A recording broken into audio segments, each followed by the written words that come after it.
Yo,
yo, what up? Y'all say something.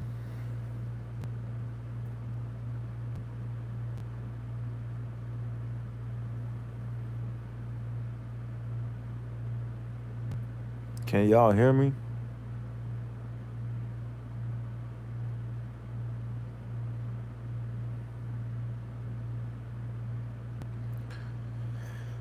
Damn, I'm tired as hell, man.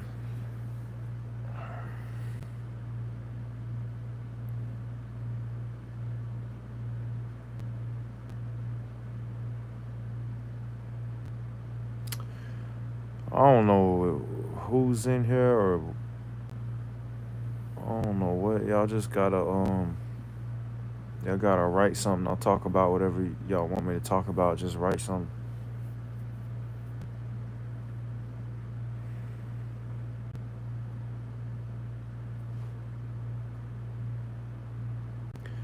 Y'all write whatever y'all want me to talk about.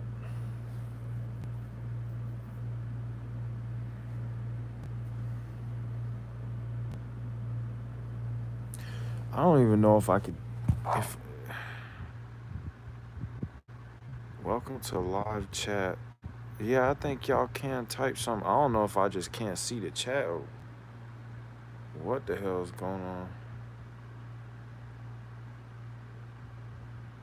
I don't even know, bro. I'm gonna just leave this on. Y'all can write whatever, and I'll see it.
I don't know if y'all can someone write one thing because I don't know if y'all are writing stuff and I just can't see it. Can someone just write one thing real quick just so I could see if I could see what the comments and stuff, because I don't even know. People might be writing stuff and I just can't see it. Oh, hold up. Hey, brother. Oh, what's up, man? What's up, Igor? Okay, I can see it. Yeah, if y'all want me to talk about something, just write it down. I'll start talking about it.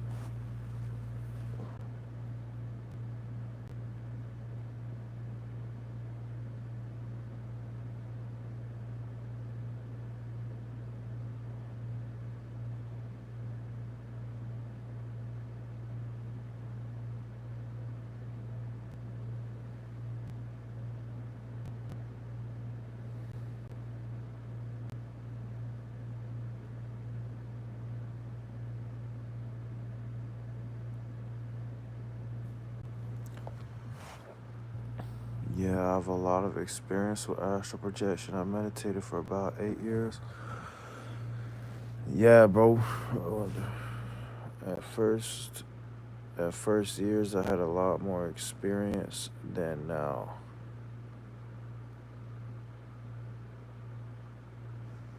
Yeah,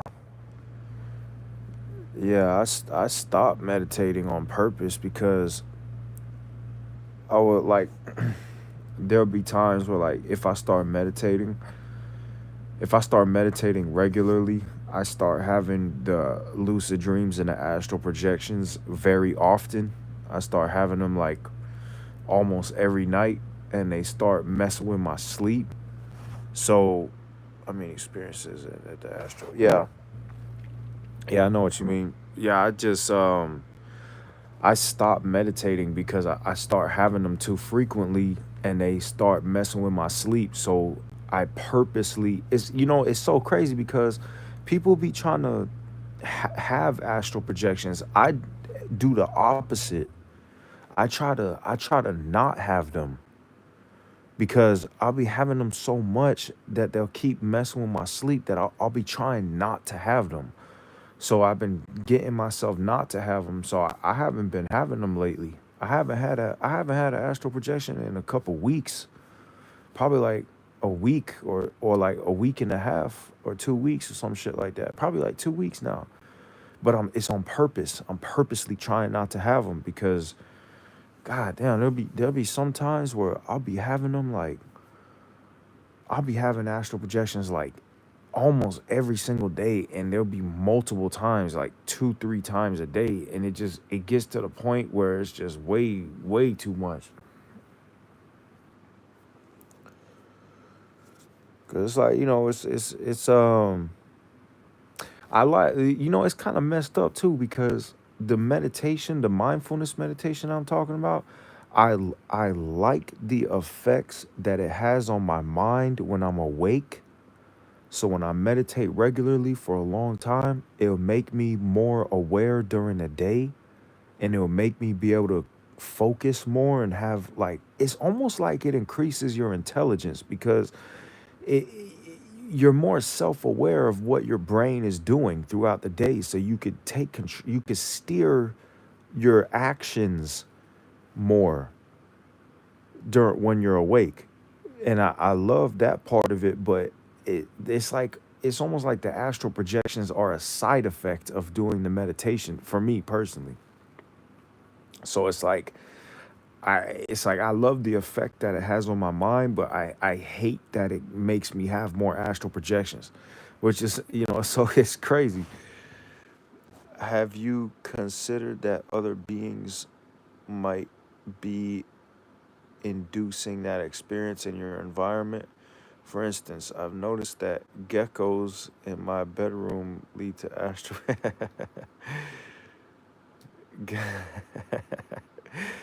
Nah, I don't think that.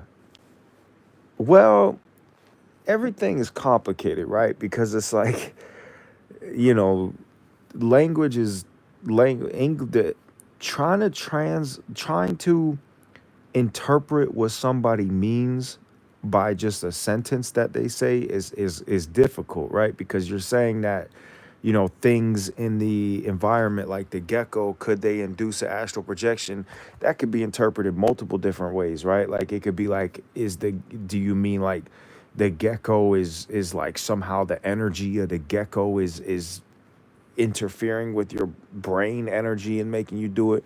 Is it like the gecko is a subconscious reminder to have an astral projection? You know what I'm saying? Like there's so many different ways that that could be interpreted. I think that in the way where could the gecko be a subconscious reminder to have an astral projection somehow, like something that you don't, like you're not aware of, but somehow the gecko kind of like deep in your mind, it's reminding you to be aware during your dream. Like in that sense, yes, I think objects and things could do that, but in terms of like some type of magic awareness kind of like energy field thing, nah, I don't think in terms of like a magic kind of way that it could be doing it. What's up, Jay? Nah, it's a primordial way of communication. I mean,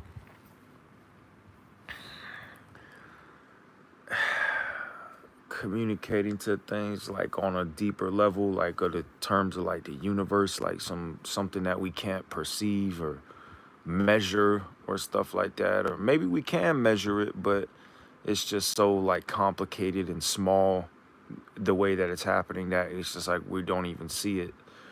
um I don't know, man. Like, how I look at the universe, Darius Right method.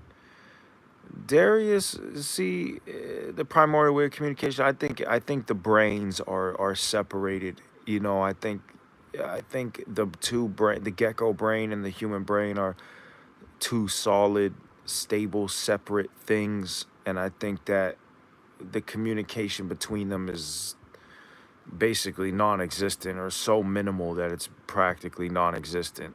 You know, I mean, there's got to be a limit at some point to things, communicating information, or there's levels to it.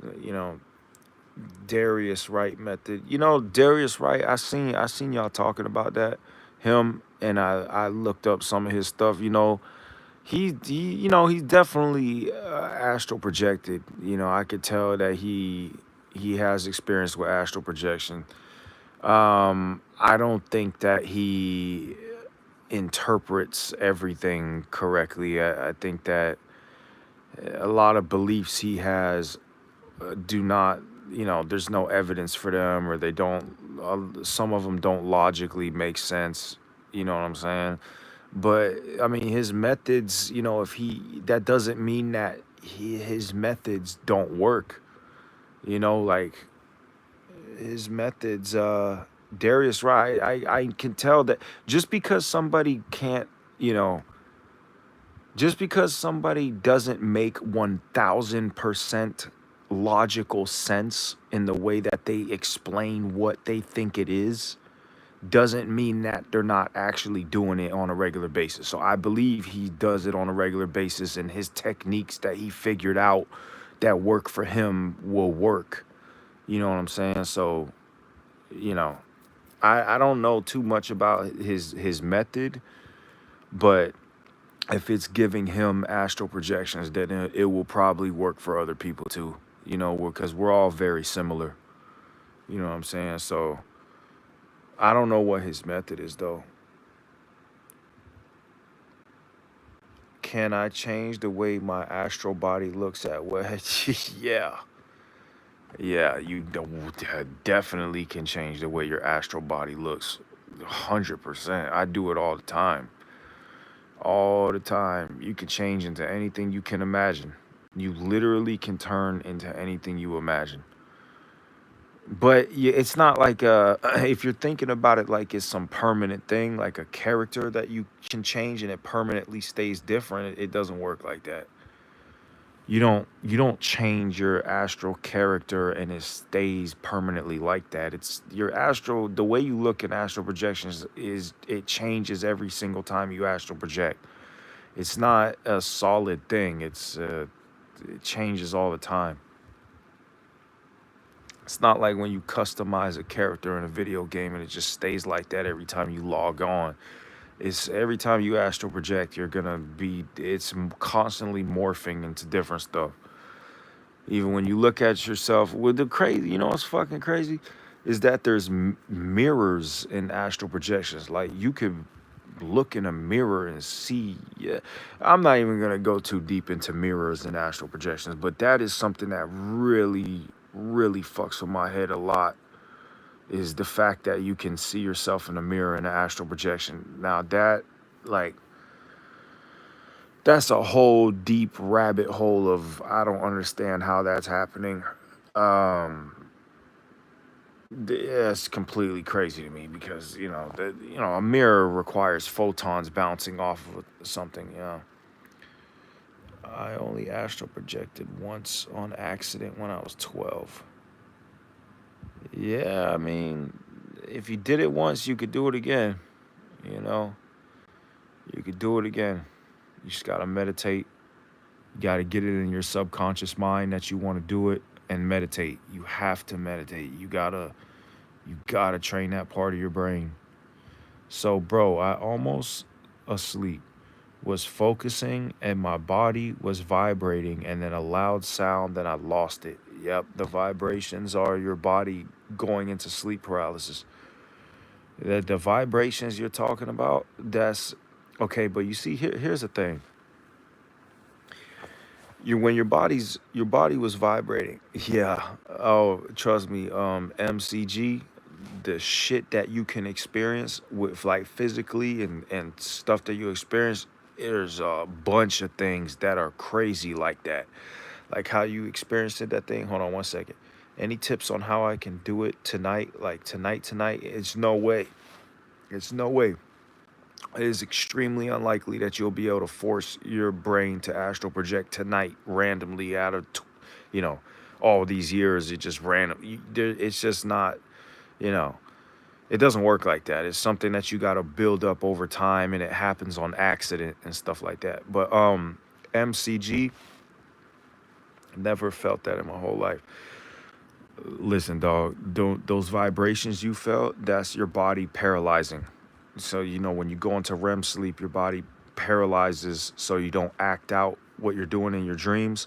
Well, when you feel those shocks, that's you're feeling your body paralyzed. Literally, your nervous system is doing its thing to paralyze, and that's what you're feeling. You lost focus when the white noise, ever it was. I lost focus when the noise or whatever it was. Yeah, listen. You're trying to okay.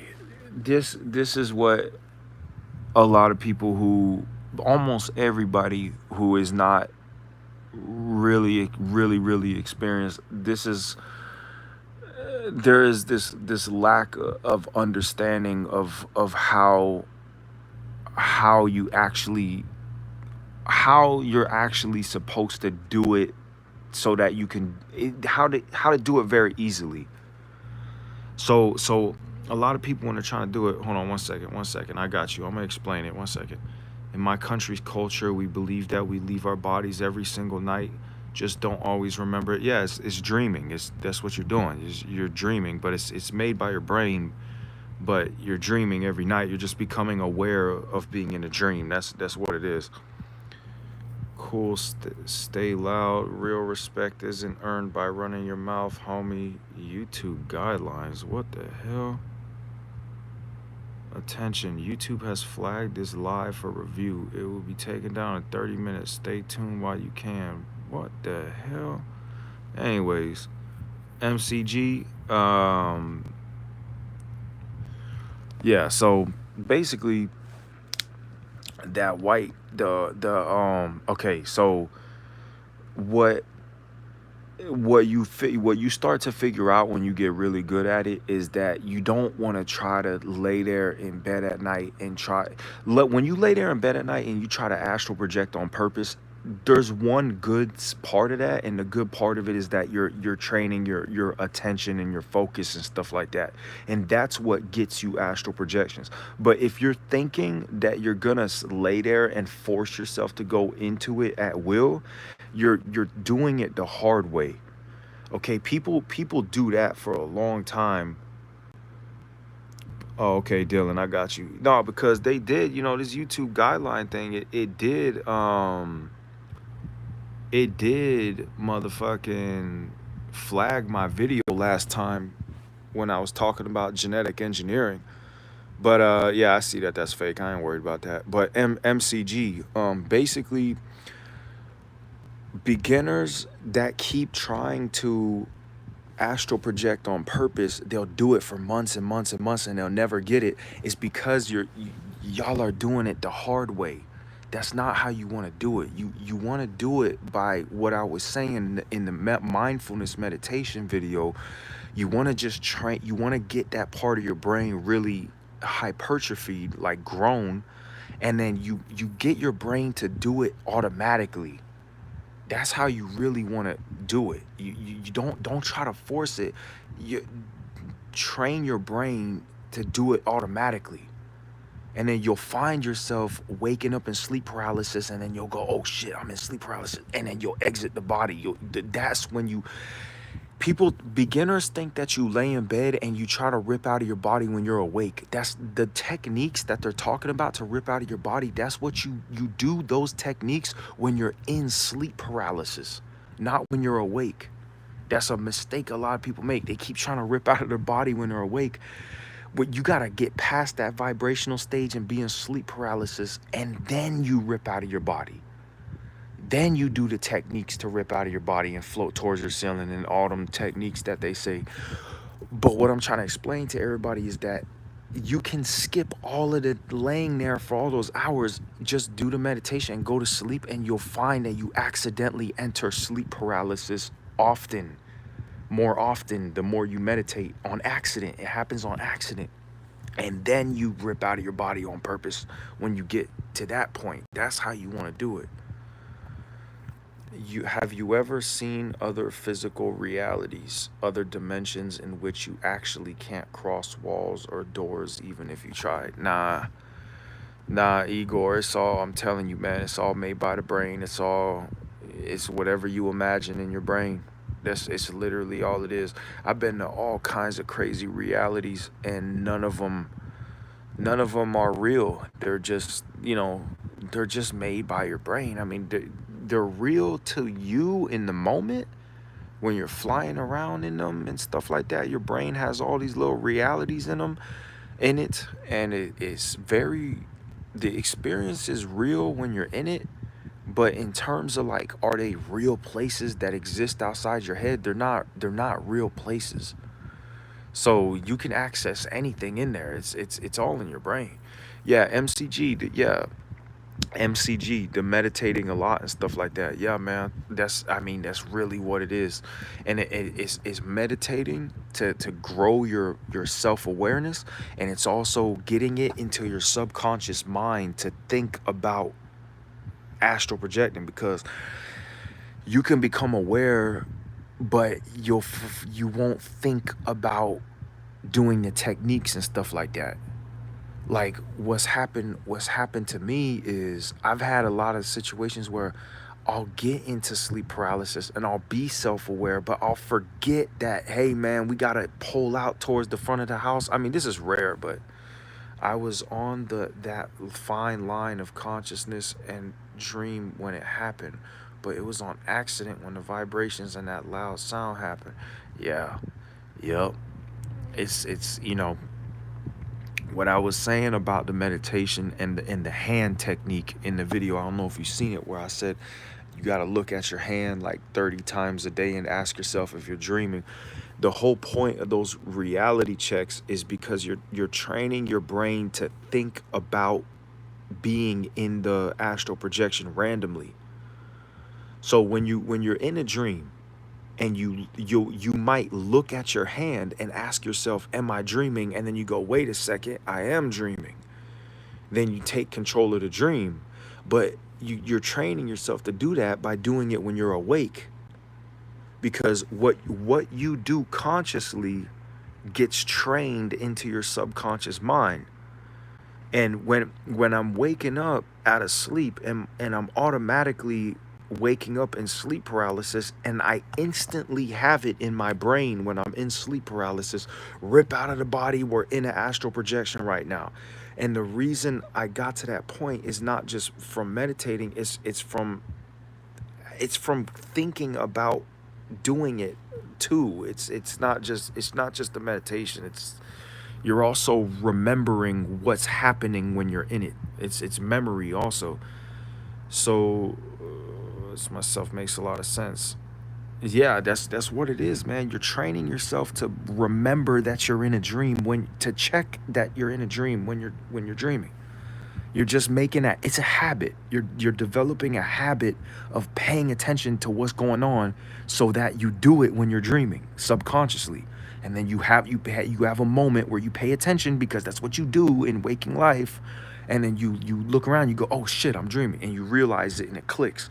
And a lucid dream is the same thing as an astral projection. It's the same thing. It is the same exact thing. So, is there a difference to astral projection and remote viewing, like how the CIA Gateway Tapes program? Nah, Dylan, listen, the CIA is dumb as the CIA is retarded, bro. They don't know what they're talking about at all. When they're talking about remote viewing and seeing this and like 50/50, it is complete bullshit. 100% bullshit. There's no remote viewing where you can see stuff outside of your head. It's no remote viewing. It doesn't exist. I'm telling you right now, it does not exist. And you know, you want to know how to know for a fact that it doesn't exist? If remote viewing existed, right? There are so many people in the world that would be able to do it, because it's not just going to be one guy that does it. You know, if one guy can do it, it's going to be at least 10,000 people that could do it at least. Can you imagine if 10,000 people could go outside of their head and look at stuff outside of their head?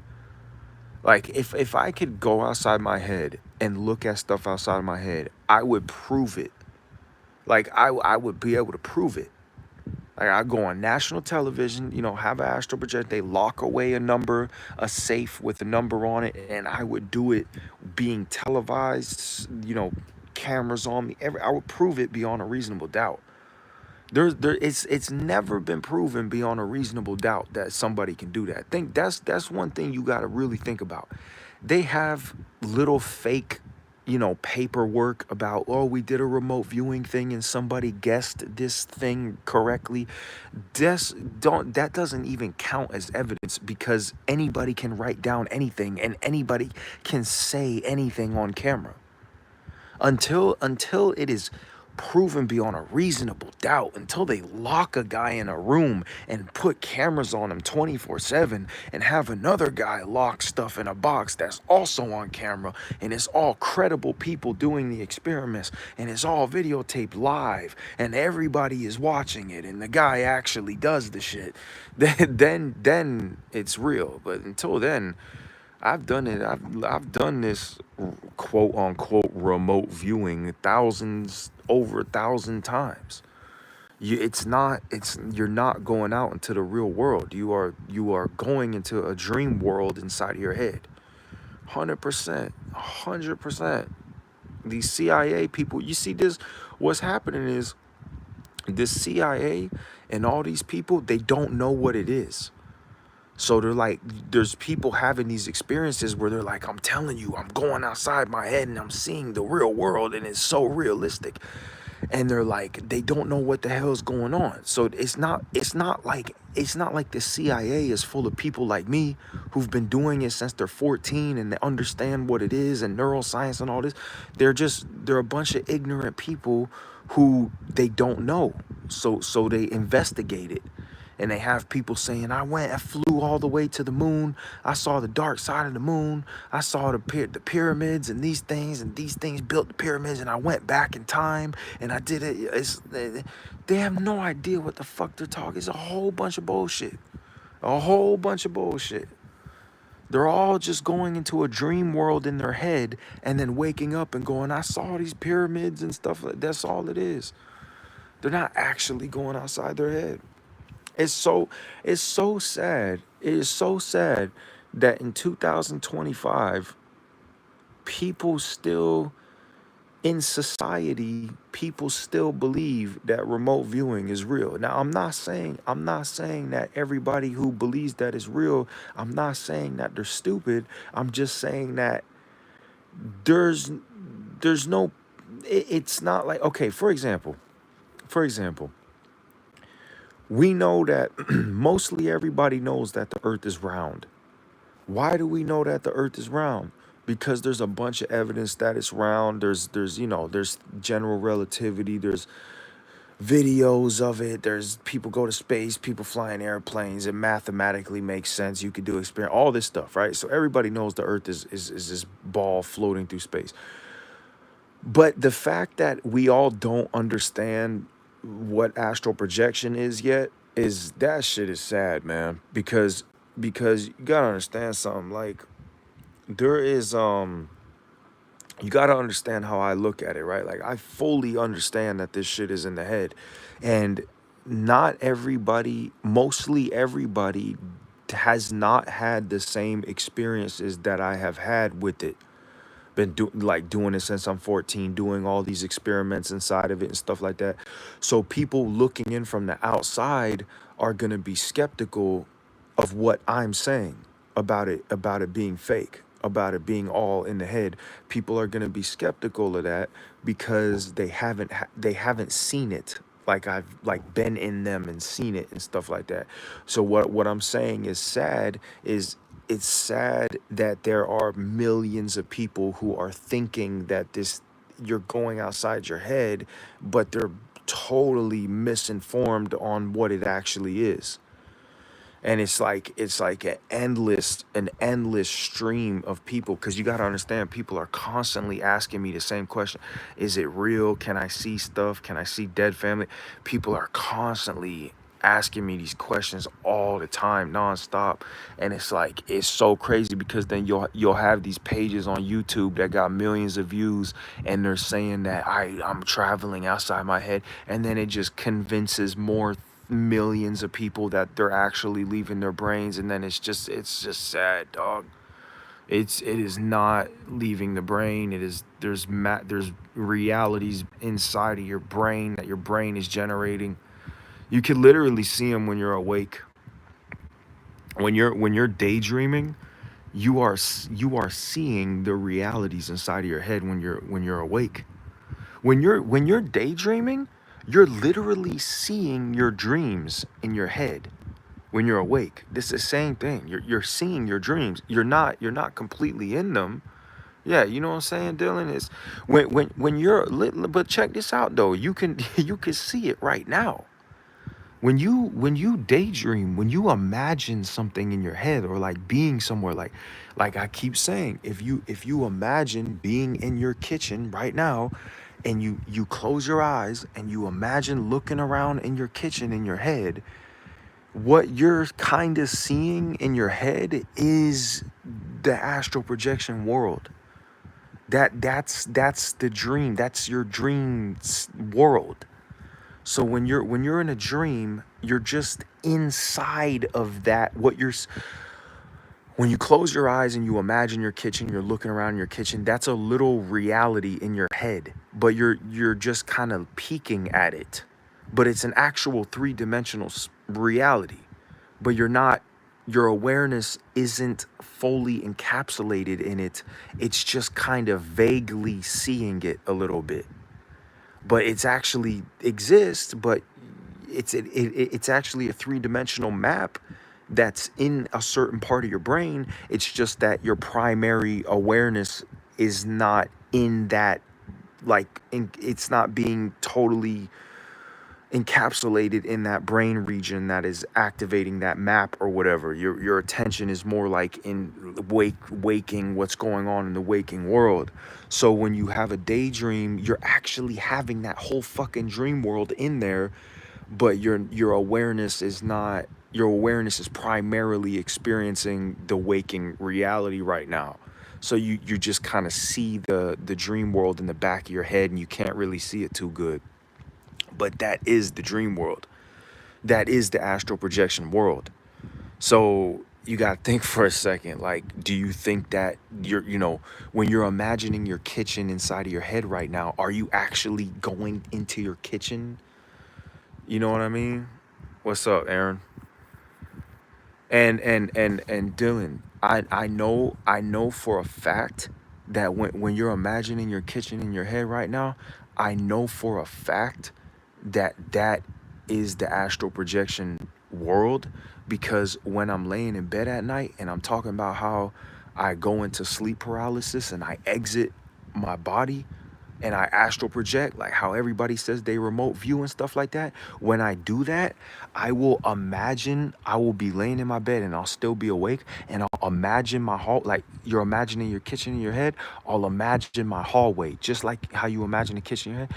I'll imagine my hallway in my head when I'm still awake, and as I'm falling asleep, I'm imagining the hallway in my head, and I start going into the imagination until I'm completely inside the imagination, and then I'm in the astral projection or the remote viewing or whatever, and I'm going through my hallway out into my living room, and then you know, my body is paralyzed at that point and I'm completely inside of it. So then I'll go out and, you know, fly out to the front of my house. Then I'm in a full-blown astral projection. There's three-dimensionally, I'm inside of that reality. I'm no longer in waking life anymore at that point. But what I'm saying is, I go from being awake and imagining, like how you're imagining the kitchen in your head right now. I go from being awake in the imagination of the kitchen, and I will go all from being awake into the imagination, into the astral projection in the kitchen. And that's how I know that the imaginations in your head are is the astral projection world, because I go in a straight line straight to the imagination, right into it, while fully conscious the whole time. That's how I know for a fact that when you're imagining things, when you're daydreaming, you're imagining the dream world in your head. I know for a fact that's what it is. Aaron, I'm talking about how the astral projection world is the same thing as when you have daydreams when you're awake. When you're awake and you're daydreaming about stuff, and say you're awake right now and you close your eyes and you imagine looking around in your kitchen in your mind right now, what you're looking around in is the astral projection world when you're awake. It's just that your awareness isn't fully encapsulated in it. It's the same shit when you're looking around. I know for a fact it is, because that's how I astral project. That's how I do it. There's two different ways that I do it. One way that I do it is I'll be in a dream. I'll be dreaming like a regular dream. I'm subconscious. I'm not even conscious. I'm just dreaming. And I will start to realize in the middle of the dream, I'll be in the middle of, I don't know where the hell I am. I'll be in the middle of a baseball field in a dream somewhere, you know, and then all of a sudden I realized, like, wait a minute. I start looking around the baseball field, and in my dream, I start realizing, oh shit, I'm in a dream right now. And then I'll become consciously aware, and then go around in the dream world or whatever. That's one way that I do it. Another way that I do it is, like I said, I'll sleep for like 5 hours, and I'll wake up, drink some water, and I'll be like falling back asleep. And as I'm falling back asleep and I'm tired as hell, I'll start imagining my hallway. And then I'll start pushing into the imagination as I'm falling back asleep. And I go into the fucking shit again. I go into the astral projection dream world shit like that too. So what I'm saying is, the whole point that I'm saying is, I know for a fucking fact that when you are imagining your kitchen or wherever the hell you imagine, when you're awake and you have your eyes closed, that is the dream world. You are literally daydreaming. Like literally daydreaming. It's literally the dream world. Literally. Your brain dreams all day long. All your brain does all day long is go into daydreams. That's all it does. Think about it. If you're fucking doing that shit when you're sleeping, when you're awake, you're definitely able to fucking dream. You know what I'm saying? When you are, your brain, when it's sleeping, your brain is resting and recovering, and it's dreaming almost the whole time. So imagine when it's rested and recovered and it's awake and activated fully, it's dreaming no problem all day long. It's what it's daydreaming. You're daydreaming. You are dreaming. You're just awake. So you gotta think about that, man. It's you're people think astral projection is like this you know, special thing that you're doing. You're astral projecting all day long.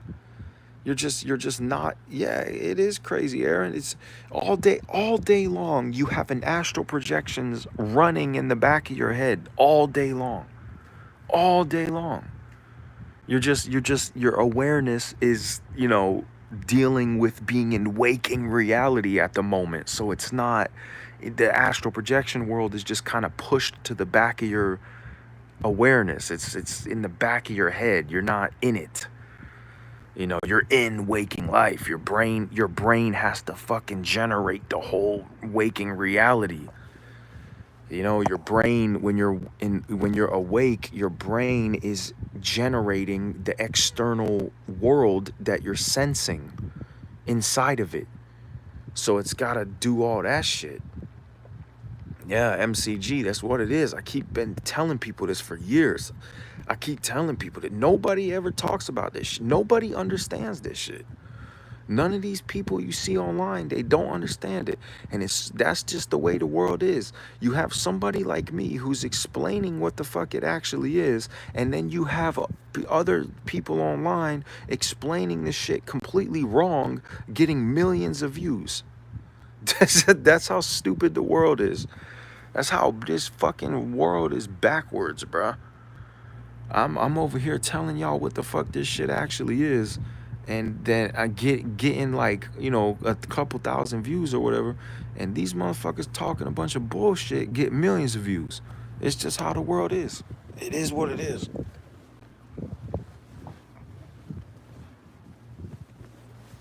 You know, that's just how it is, man.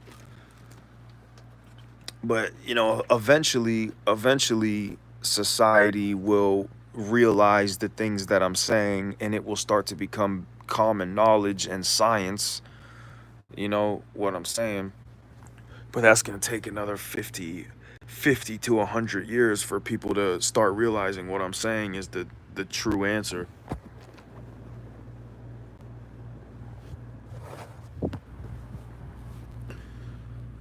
Do you always hear a loud noise? What do you hear? You know what's so crazy, MCG? Not only do I usually I don't, I almost never hear a loud noise, but not only that, you want to hear something even crazier than that? God damn, am I still alive? I accidentally clicked my phone off. Not only do I not hear a loud noise, I don't even get the vibrations anymore. I don't even get vibrations. The shocking feeling like that everybody describes, they feel like they get those vibrations, and then they exit after they get the vibration. I don't even get the vibrations. I said this in a video a long time ago. I literally, it's literally like this for me now. I lay there, I'm laying in bed, like when you're laying in bed and you're really tired and you're laying in bed. I'm gonna describe exactly what the hell it's like when I do it. I lay in bed, I'm really tired, I'm falling asleep, I'm imagining my hallway. I'm imagining kind of moving through my hallway, and I can kind of see it in my mind a little bit. And I just keep repeating, going 5 feet through my hallway. Then it starts back to where I started, 5 feet through the hallway, starts back where it started, 5 feet through the hall. And I keep repeating that. And I just end up going into the imagination more and more until I'm totally in it, and I never feel any vibrations. I don't feel sounds or vibrations or none of that. Well, they say we are all multidimensional beings. Okay, MCG, you want to know something so crazy about us being multidimensional beings? I'm going to blow your fucking mind right now, bro. Everybody, everybody that's in this live right now, I'm about to blow y'all fucking minds about the awareness being multidimensional. I am about to blow y'all fucking minds. We are multidimensional awarenesses, right? But the dimension that we're traveling in is not, we're not going out, we're going in. Okay? When we're traveling to these other dimensions, we are traveling to another dimension, but it's not out, it's in. And and and and, and the way that we're going through these dimensions, it's not the soul that's moving. It's the fucking the way that the brain is operating and how it interacts with the awareness is it creates these separate kind of realities that are separated from each other by what you can consider to be extra dimensions, right? Like it's not really. Oh man, what I'm trying to explain to y'all is so fucking complicated. Basically, put it this way, man. Imagine you're on a video game, right? Now imagine what you're going around in the world in a video game, right? And you're a character that's going around in this three-dimensional space, right? But what is the hardware that's making that three-dimensional space? It's these ones and zeros and this electricity, going through these transistors or whatever, like switches, like ones and zeros. And that's what's creating this experience of this three-dimensional world inside the fucking screen. But what is actually that three-dimensional world? It's just pixels that are changing on a screen. Y'all understand what I'm saying? You're going around in these what is perceived to be a three-dimensional world when you're playing a video game. It looks like you're moving through this three-dimensional space, but the only thing that's really happening is the pixels on the screen are changing colors. So what I'm trying to explain is that when you're transitioning from waking reality into these astral projections, the display that your awareness is experiencing is just changing. But it creates this experience like, well, you're in this waking dimension and then you're in this internal dream reality. But what's actually happening is just the display that you're experiencing is changing and they're separated. So like to experience the display that your brain generates internally, certain switches have to be configured a certain way in your brain for your awareness to experience that. And then when just your neurons activating certain ways or whatever, you know what I'm saying? But thinking about it like the way that we think about it in terms of like three-dimensional spaces and four-dimensional spaces and movement through dimensions, it's just fucking display changes. You know what I'm saying? So it's like this shit is not even a fucking this is this shit that I'm talking about right now. This goes beyond just philosophical, like me just talking right now. It goes beyond that. There's this whole fucking thing called the holographic principle, where they look at black holes, right? And they look at all the information falling into a black hole. Information is photons, basically. It's just anything. It's photons. It's matter, photons. That's what information is in physics. So this information falls into the black hole, and there's something they calculated something where the mass of the black hole is equal to its event horizon. Fucking what is it called? Whatever. There's mathematical equations that are somehow equal to each other. The volume of the event horizon surface, the surface area of the event horizon, the amount of information that it can hold is exactly equal to the amount of information that falls into the black hole. And from that and those mathematical equations, it leads to the conclusion that our reality might be information that is operating on a two-dimensional surface that we are perceiving as a three-dimensional world. Oh, this is real physics that I'm talking about right now. I'm kind of chopping it up a little bit because, like, it's hard to remember every exact fucking detail. Learned this shit like 3 years ago. But that's basically summarized as what it is. The surface area of the event horizon of a black hole can contain the same exact information as is what the mass of the black hole is, because the information, remember, is particles and photons and mass and stuff like that. So it's like exactly equal mathematically. It's called NR equals NPR, I think, is the equation exactly. N equals NPR or something like that. It's the holographic principle. So with Leonard Susskind and Juan Maldacena, if you guys want to look into it. Leonard Susskind, Juan Maldacena, the holographic principle, NR equals NPR, some shit like that. That basically is kind of pointing to what I'm saying about the display. How when you're looking at a computer screen, it's a two-dimensional surface, okay? But the pixels change on the surface and it creates this experience like you're going through a three-dimensional world, okay? So we're humans, we're like monkeys, right? We're really are fucking stupid, right?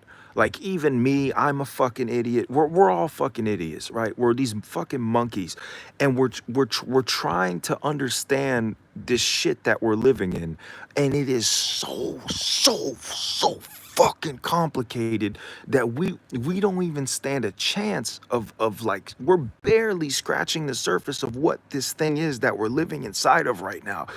So when we talk about like, when we talk about like dimensions and shit like that, we don't even understand what the fuck is going on at all. You know what I mean? So like we're thinking like, you know, we're moving through this third dimension, this fourth dimension, this sixth dimension, and this and that, but it really might be two dimensions, and it might be, you know, this thing, and we don't even know what awareness is. Like we don't even know what consciousness is. Like we have no idea what awareness is. So we're you know, how does awareness interact with the universe? Like we have no idea. So like all we can do, the only thing we could do really is look at math, science, 2 + 2 = 4. Like that's all we can do.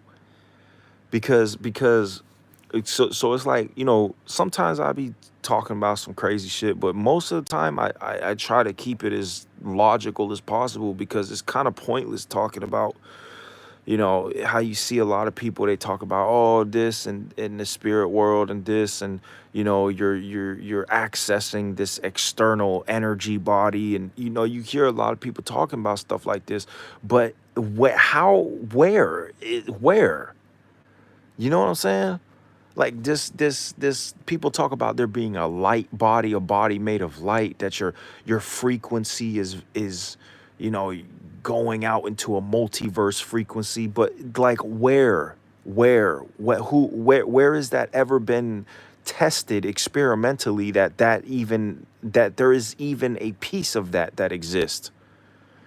You know what I'm saying? So people just are saying these imaginary philosophical things constantly, that none of it has been actually experimentally proven at all. And the way that I'm explaining this shit, actually there is experimental evidence of the shit that I'm saying. So it's like, you know, but it's what I'm telling y'all about. But there's a thing though about that meditation, that mindfulness meditation, that's really interesting. What I was saying about how when you train that part of your brain, its resting activity level is higher. What I'm saying is, like, when you grow that part of your brain, say hold on. Hey, how's it going? Just here to hang out. What's up, Mr. Shadow? Yeah, man, I'm hanging out too, dog. I don't got shit to do. I'm just laying here about to go to sleep. Just said fuck it, might as well jump on here. But what I'm saying about the resting the brain and its resting activity level. When okay, let's say that you don't meditate at all, right? Like someone who doesn't meditate at all, the resting self-awareness is at like a level 10, right, out of 100. Okay, like just when you're just chilling, you're hanging out, you're just doing whatever you do throughout the day, it's just hanging out at a level 10 without you trying. When you grow that part of the brain from meditating frequently and consistently over like months and months and years and years and years, you keep building it and building it and building it. You start to just in daily life without even trying, you hang out at like a level 50 of self-awareness out of 100. So like even when you're not trying, you are just more self-aware all the time. And that's what's so crazy about that meditation, is because it's like when you start really training that part of your brain, you start becoming aware of things that your brain is doing that you weren't even aware of before. Have you ever heard of a 33, or is it just random numbers? 33, nah, 33, that sound, ain't there 33 levels in the Illuminati, or the what the hell are they called? The Freemasons, 33rd degree Mason knowledge or whatever. Nah, 33 is just some random numbers, man. I mean, it might correlate with something somewhere, but have you ever heard of that? But so what I'm saying is about you becoming aware of stuff that you're not even aware of, is the life path. Oh, I don't know what that is, but one time I became a when I was meditating frequently and consistently for a long time, like months and months and months and months and months. One time I became aware during deep sleep. I became aware during deep sleep.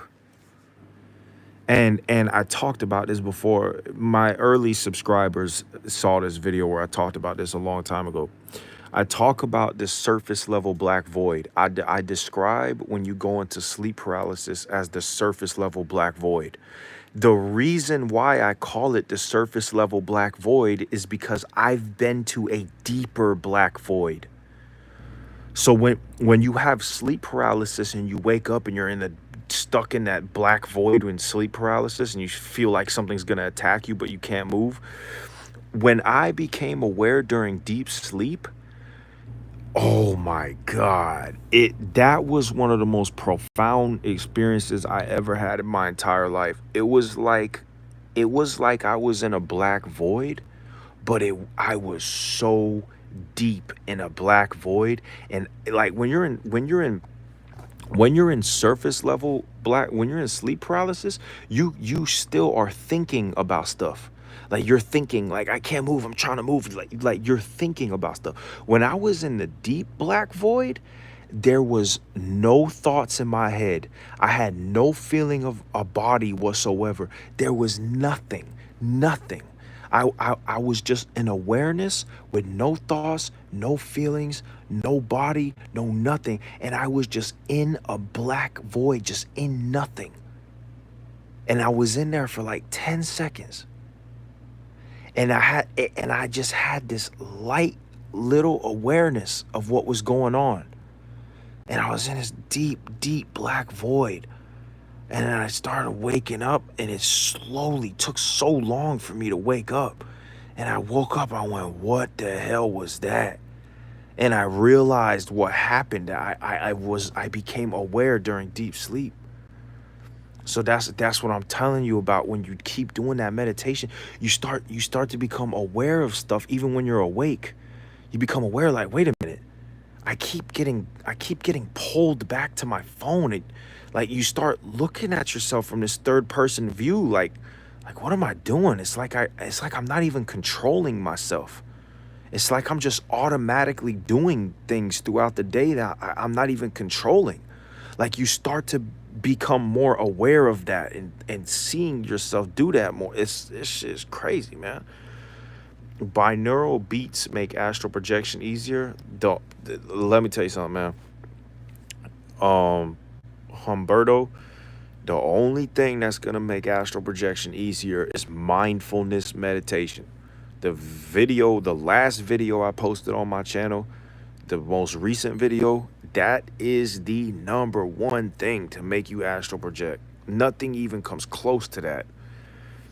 Mr. Shadow, how long does it take for the dream to floating down the hall? How long does it take for me to go from when I'm laying in bed and I'm tired and I'm going back to sleep and I start imagining going through the hallway? How long does it take me to go from that to being fully encapsulated in it, fully in the astral projection? It takes about, I would say 10 to 30 seconds. That's a really good question, Shadow. It takes about 10 to 30 seconds. Because the reason, Mr. Shadow, the reason it takes 10, that's a really good question you asked me. I never thought about explaining that, because that's actually really important that I explain that part of it. It takes me 10 to 30 seconds. And the reason, no problem, Humberto. The reason it takes me 10 to 30 seconds is because when I tell you that I am like on the verge of falling asleep when I'm doing that, I mean, like, you know, when you wake up and you like turn over into a new position in bed or whatever, and you're going back to sleep, like, I'm talking about like when you are tired as hell, dog. Like, I'm talking about like you wake up and you turn on and you are gonna fall right back asleep. Like within 30 seconds, you're falling back asleep. Because I have been trying to do it, but I end up falling asleep. Exactly. Well, yeah. The reason this is why, Shadow, is because the reason when you, okay, so I wake up, right? I wake up, but okay.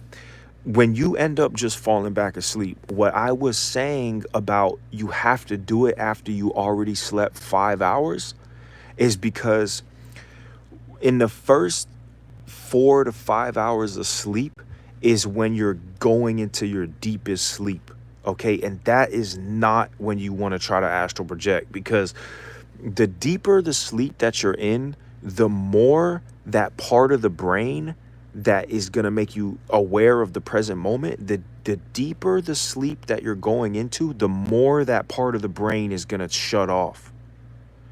So after you already slept for 5 hours, you got the deep sleep out of the way.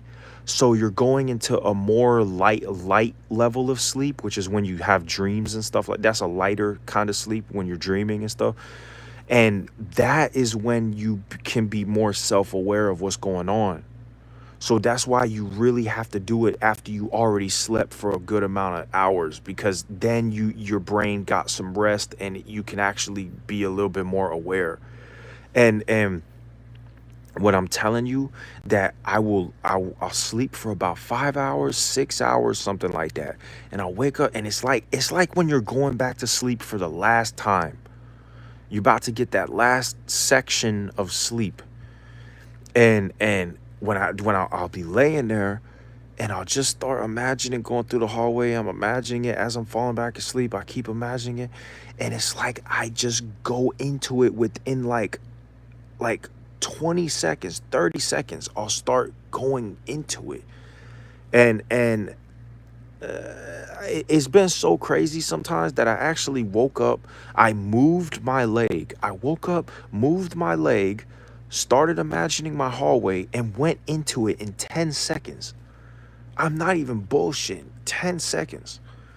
I woke up, moved my leg, started imagining it, and I started going into it in 10 seconds. I was in it in like 10, 15 seconds. Fucking crazy, because you gotta think my body, like when I'm fully into the projection, my body is completely paralyzed. So I'm going from waking up, moving my leg, to being completely paralyzed in a fucking dream in 15 seconds. But that's what happens when you're really tired. You can do it like that. I always see visions of random stuff, then I don't stay focused. I'll be walking. If then Okay, hold on. I always see visions of random stuff. Then if I don't stay focused, I'll be waking up. Yeah, man, it's hard. It's hard to do. I sort of meditate to sleep every night. I imagine the whole thing even right when I'm going to sleep. I'm doing 3-step rhythmic breathing last 6 years, and now I'm experiencing out of body 12 times I experienced. How can we be able to expand this out of body time? Okay, I'm gonna answer all y'all questions. The it's gonna take a long time for y'all to understand like exactly what I'm saying, because there's no way I can just transfer this information into y'all heads to make y'all understand exactly how I got myself to be able to do it like this, where I can just literally just do it like that. It the way I got myself to do it like this was from doing that mindfulness meditation and going into astral lucid dreams, catching myself in lucid dreams, getting used to being in the lucid dream, training my brain to be comfortable in those situations where you're entering sleep paralysis, where you're in a lucid dream, when you're in an astral projection, you start getting nervous because you're experiencing crazy fucking feelings. Getting comfortable with those feelings took me a long time. So this is I know it sounds like I'm rambling on about shit, but what I'm saying is really important to understand how I got myself to do it this good. Over the years of me doing the meditations and thinking about astral projecting when I'm awake and getting it into my subconscious mind and getting myself to have lucid dreams, it was really the lucid dreams, like having a bunch of lucid dreams, that got me really used to being aware when I'm in REM sleep. So it made me become really comfortable with ripping out of my body, and the feelings that you get, the crazy feelings of like being in sleep paralysis and pulling out and feeling your brain exiting your body and staying calm when that's happening. Because a lot of it is about, like you said, keeping that focus, staying calm, letting your awareness drift into it without waking it up. I got really used to doing that by having lucid dreams all the time. And the way that I had lucid dreams all the time is by doing mindfulness meditation and by just thinking about doing it all the time. It came with a long time. I didn't just start meditating and then all of a sudden I became this, just instantly became, just start ripping out of my body every night. I started having lucid dreams all the time. Then I got really used to having lucid dreams. Then I started getting comfortable with, you know, entering REM sleep while I'm kind of more conscious. And it's slow process over years. I got to that point. It's true that I always astral project in our sleep, but we don't remember. It's dreaming, Humberto. Astral projecting is dreaming. It's the same thing as dreaming. It's the same exact thing as dreaming. That's what it is. It's just dreams. It's all it is. Just think about it like it's a dream. It's just a dream that you realize that you're dreaming when you're in it. That's all. That's all it is.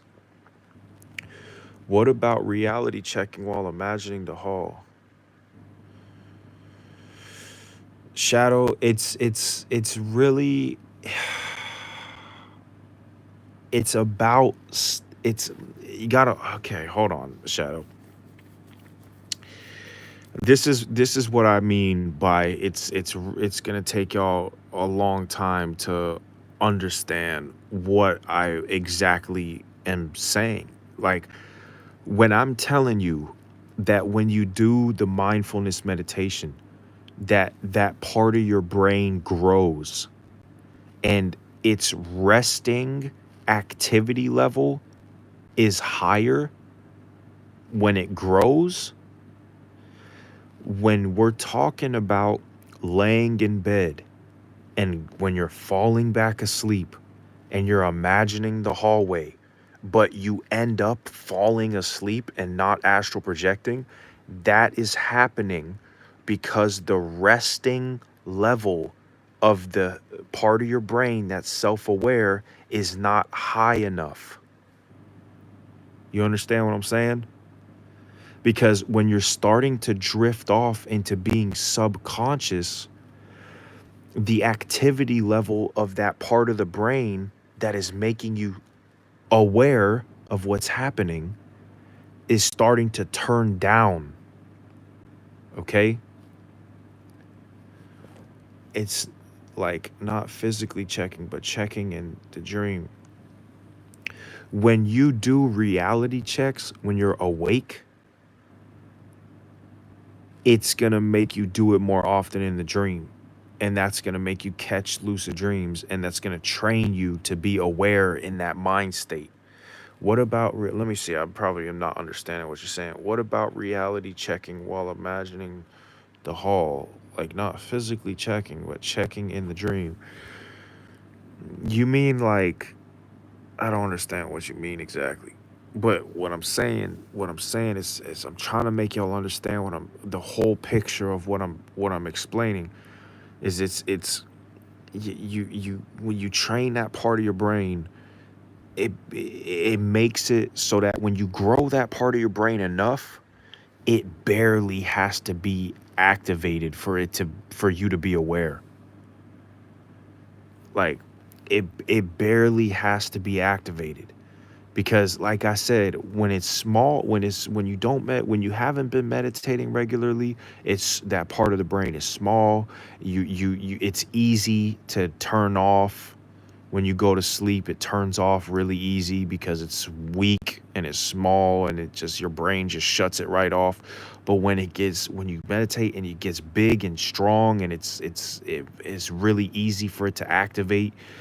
When you go to sleep and your brain is turning it down, it's so big and strong that it can stay a little bit activated even when your brain is going to sleep. Yes, Humberto, yes. Astral projection is lucid dreaming. It's the same exact thing. It is the same thing. It's the same thing. They are not two different things. They are the same thing. So what I'm saying is that you train that part of your brain through, you got to remember something too. Hold on. Hold on one second. Like you're laying in bed, you imagine the hall while you imagining your hands like fingers through palms. Yeah, Mr. Shadow, no. You don't gotta do it like that. All you gotta do, Mr. Shadow, when you're going throughout your day, it doesn't matter where you are. Just when you're awake, when you're going throughout the day, walking around, doing whatever you're doing, hanging out, just look at your hand and pay attention to how your hand looks, your fingers. Look at how many fingers you have, and then ask yourself, am I dreaming? And then look at your hand for a second and then just put it down and just go do whatever you're doing. And then maybe like 30 minutes later, an hour later, do it again. And if you just keep doing that for months and months and months and months and months, eventually you're going to start doing it in your dreams, and you're going to notice that in your dream, one of your fingers might not be there, or like one of your fingers might be half the size, or like one of your fingers might be too big. And then you'll go, wait a minute, that's not right. And then you'll realize that you're dreaming. So that's kind of like a foolproof way that you could start to have lucid dreams if you're having like a really hard time getting it and it's just like nothing you're doing is working. That's a way over time that you can get it to like force it to happen. See, I've dreamt for years, but could never realize I was dreaming in the dream. That tip helps. Yeah, it's MCG. It's a way to force it to happen. It's a way to force it. Because if you keep doing that when you're awake, like 30 times a day, and you do that for months, eventually you're gonna do it in a dream. And then you can catch yourself. It's like a fucking trick. When you wake up to imagine the hall, and you also imagine the hand while going into the dream. No, you don't imagine the hand while you're going into the dream. No, you would just no, you'll just be in a random dream, and you'll just look at your hand in the dream like it's just the story of the dream that you're having. You end up looking at your hand because that's what you do, and then you just realize you're dreaming. When I go into my hallway when I'm laying in bed and I'm falling asleep, all I'm doing is just imagining that I'm just floating, flying through my hallway. Like I just imagine like I'm just going through my hallway, like not necessarily walking or anything like that. I just imagine that I'm just floating through my hallway. Like that's all I'm imagining. And it's like I'm imagining going through the hallway. Then once I reach the end of the hallway, I just restart it. I start at the beginning of the hallway, go through the end of the hallway, start at the beginning of the hallway, go through the to the end of the hallway. You know what I'm saying? Like I'm really moving towards my front door of my house. Like I'm going through the hallway towards my front door of my house, and I'm just once I reach the end of the hallway, I start the imagination back at the door of my room, and I start going through my hallway towards the front door of my house, and I'm like trying to leave my house basically, and I keep imagining that in my mind, and I start it's just it's you can the thing is it doesn't have to be a hallway. It could be your kitchen. It could be the front of your house. It could be somebody's house that you know. It could be your school. It could be a fucking anywhere. It could be a football stadium. It's just as long as you're imagining somewhere in your head and you keep imagining it as you're falling asleep, you can go into it, but you have to stay aware enough as you're falling asleep. And the way that you get yourself to be able to stay aware enough as you're falling asleep is by doing mindfulness meditations for fucking months and months and months and months and months. What if you get stuck in a continuous loop in your dream? That's impossible. Eventually you'll wake up. Can't get stuck in a continuous loop. Trust me, you don't got to worry about getting stuck. What you got to worry about is it ending too quickly all the time. It always ends in like 30 seconds or a minute. It only lasts like 2 minutes. It doesn't, that's part that sucks about it is that you can't get it to last for a long time. Have you ever tried being the NPC in a dream? You can't. Shadow, you can't be an NPC. You are the awareness. You can't you can't be an NPC. It's impossible. Can't. Yeah, it's funny, but yeah, I hope y'all are understanding what I'm saying. I hope y'all are like starting to get the whole picture of what I mean. Yeah, well, Shadow, it's a very it's not a simple question. Are they you? They are your brain. They're your brain. They're made by your brain. But are you your brain? Or are you an awareness that's experiencing the information that your brain is processing? You know what I'm saying? So when you ask, are they you? What are you? Are you your brain, or are you your soul that is, experiencing what your brain is processing? You know what I mean? Can you play Roblox? What's going on, Ganbold? Roblox? Nah, I don't play Roblox. You could play Roblox in Astral Projection, but it's gonna be all fucked up. Exactly. That wasn't a question. Oh, well, what was it? Yeah. Oh, my bad, Shadow. I see. Yeah, but they are you. Oh, my bad, Shadow. But yeah, but same thing though, Shadow. They're not technically you. It's not technically you. It depends what you mean by you. If you mean you by your brain, then yeah, they're you. But if you mean you by what you really are, then no, they're not you. What does awareness mean for you? Awareness to me is the soul. The soul is pure. It's something that is behind everything else. The awareness for me is something that has the ability, it's something, right? It's something that has the ability to receive an input. It can receive information and experience the information. And it's something that wants to exist. It doesn't want to not exist. It wants to feel good feelings, and it doesn't want to feel bad feelings. That's all I can understand of what awareness is. I mean, it's just this, I don't even know if you could describe it as a thing. Like it's not made of matter. It's not made by a brain. Okay, it's the brain is just something that is feeding the awareness information, and the awareness is somehow experiencing that. You know what I'm saying? Like the awareness is receiving the information that the brain is processing, and it is somehow having an experience. It is I have no fucking idea what awareness is, dog. That is just, I know that the awareness is not being made by the brain. I know that. But what it is, oh man. I mean, that's an unanswerable question. I mean, I know that it doesn't want to. I know that it wants to exist. It has primitive instincts. Whatever it is, it has primitive instincts. It wants to feel pleasure. It doesn't want to feel pain.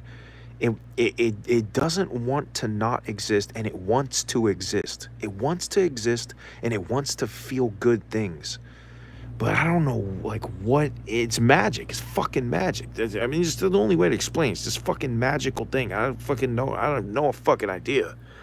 It's not logical. I'll tell you that. Whatever awareness is, it is not logical. It is beyond logic. It is beyond math. Okay, math cannot describe awareness. It is beyond that. Because the other day you said you can talk to the NPC in a dream, and that it was just your thoughts, but it's you. Where is Astral Master 692?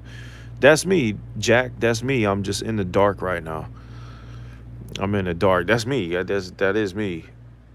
See your mom's house. Yep. Yes, I am. Because the other day you said you can talk to the NPC in a dream, and that was just your thoughts. But it's you. Yeah, what I meant by that, Shadow, is I meant that it's your brain. It's like Shadow, like you're Mr. Shadow, right? Like you're whatever your name is. You are like this ego, right? Like that's kind of you, right? Like I'm Astral Master. I'm this ego person thing right now. So that's what I meant by you. I meant you like the person. Pud, fake name, son. Yeah, you got me. What the fuck? I don't give a damn. Yeah, it's you, Shadow. It's your brain. Are you outside looking at the sky? Nah, I'm laying in my bed right now. I'm laying in my bed in the dark, about to go to sleep. I'm just jumping on this shit. I always get stuck on this shit for a long time. But yeah, motherfucking, yeah, man. It is what I mean by you is like your brain put together is, there's two different yous. You know what I'm saying? Do you sleep alone by choice? Do I sleep alone by choice?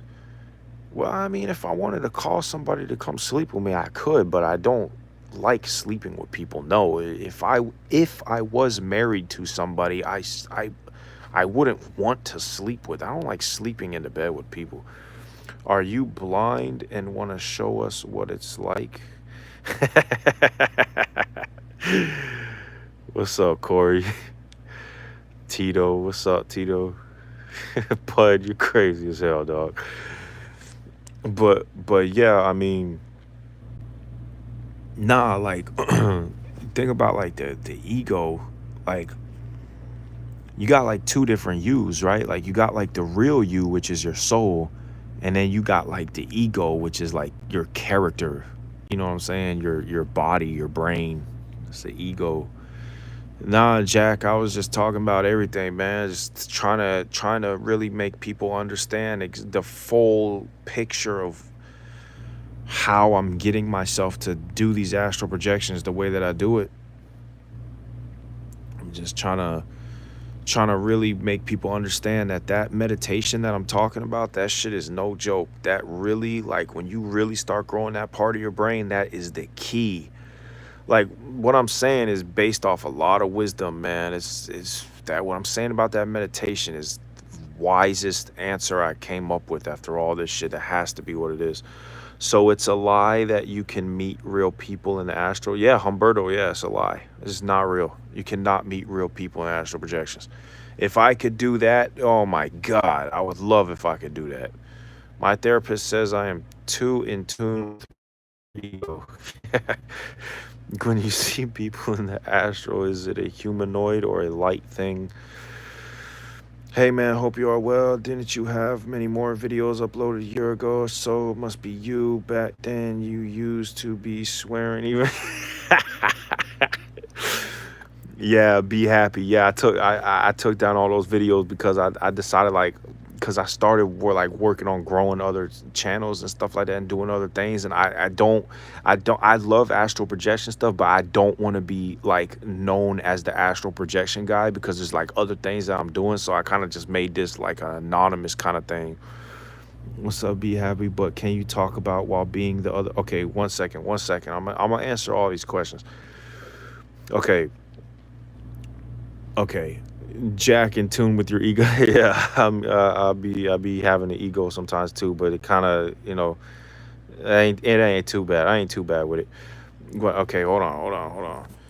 When you see people in the astral, is it a humanoid or a light thing? It is the neurons in your brain generating inside of the internal reality. It is generating think of it like an object. It is a like a humanoid object that your brain is generating that has characteristics that can do things, but your brain is generating it inside. Is it light? I mean, it's electrons interacting with the DNA and the microtubules and the tubulin, and your awareness is perceiving it to be these objects in a three-dimensional reality. That's what they are. I mean, hey man, hope everything's going good. Didn't you have one more video? Yeah, I had the videos. I answered that one. But can you talk to you while being the others? Okay. But can you talk to you while being the other you while the normal you? No, you can't. You can't, Shadow.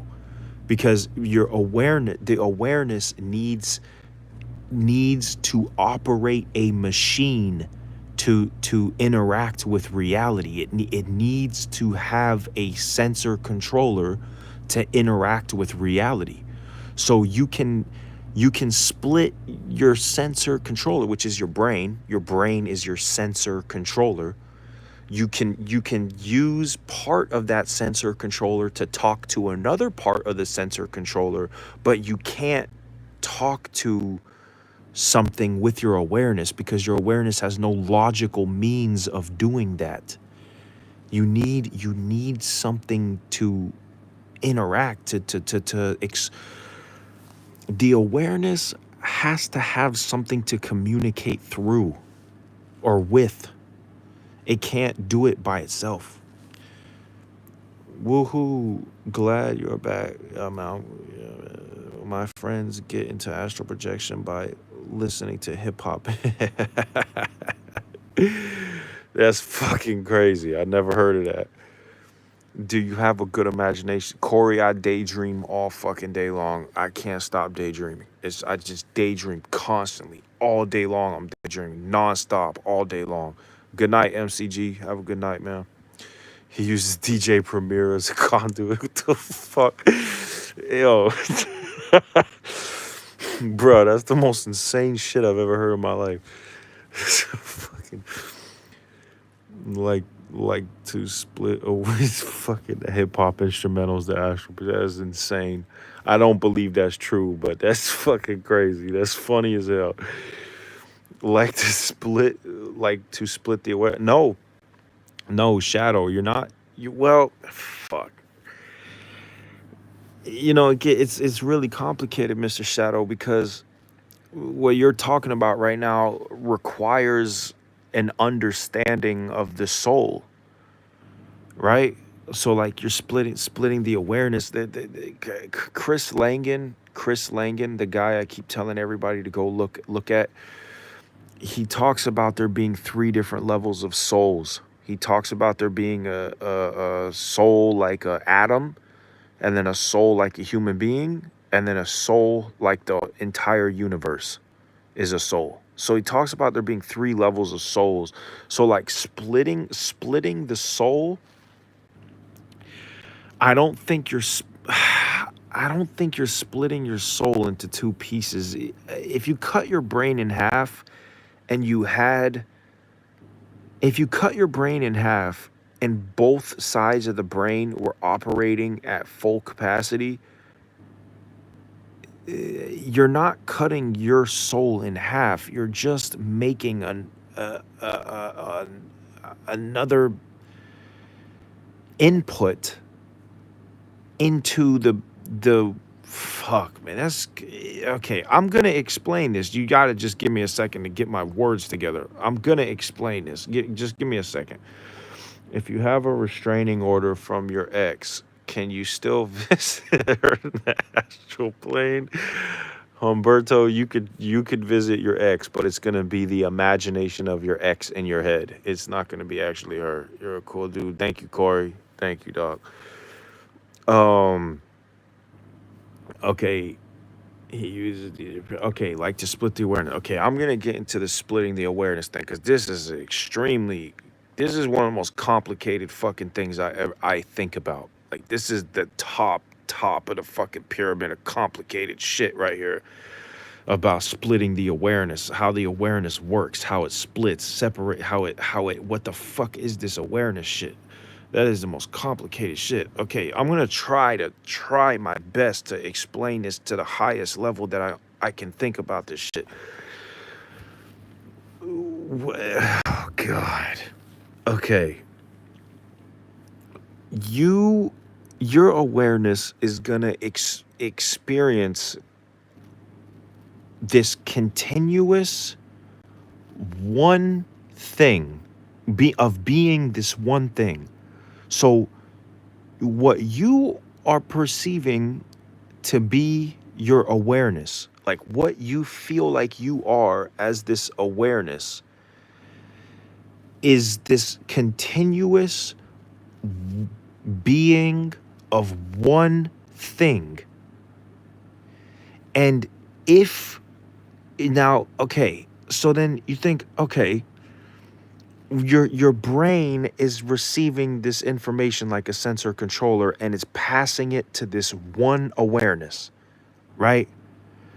So if the whole universe is aware, what happens if you split that brain in half and the other half of the brain is still fully activated? Is there a soul experiencing the information from that other half of the brain? And you're still in your half of the brain because you can't be split into two things because you're one thing all the time. You can't experience being two things. You can only experience being one soul. So what the fuck soul is in that other brain, part of the brain now, right? Because you know, that other part of the brain has to have a soul inhabiting it also, because everything is made of awareness. The whole universe is aware. So now we're talking about localized experiences. Because where can we reach you? What you mean, James? What you mean, like phone number? Like, I mean, I don't really got it. I mean, you can make it in the comments. I mean, reach me about what, like, like questions or whatever. I don't know. You could comment. I mean, just tell me what you want to talk to me about. But so basically, like, this is a really complicated question, man. This is like the one way that I've thought about this before is what your soul, every oh god damn, how can I explain this shit? What separates one soul into different souls is reality. Okay? You are you are feeling like you are this one thing inside of your brain, and we're all like separate souls. And the only thing that is making us feel like we are this separated thing is the brain. And I can't, I don't know how to explain this in a way that makes sense enough for people to, for it to click, because I only halfway can crack the surface of what I'm talking about right now. Like, I only halfway understand it. Like, I kind of am like cracking the surface of understanding it, but I still don't fully understand it. But it's like, okay, one second. Yes, I also want to know where can we reach you. Okay, I'm gonna figure out a way by the end of this. Give me like 5 minutes. I'll figure out a way where y'all can reach me. Hold on. I'm having trouble with astral projection. I keep trying and trying, and it seems like I can't get it. I was hoping you could possibly help. Okay, hold on a second. The only thing that I could tell y'all is what I'm saying in these videos about the meditation and the reality checks. Personally, talking to y'all one on one, there's not much more information. There's nothing really else I could tell y'all.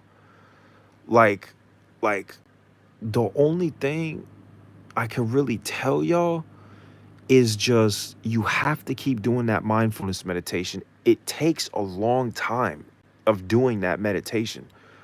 Like, it take get a shadow, get a number. I mean, y'all can literally talk to me in comment threads. Cause it's like, if I give everybody numbers and stuff like that, it'll be too many numbers and stuff like that, you know.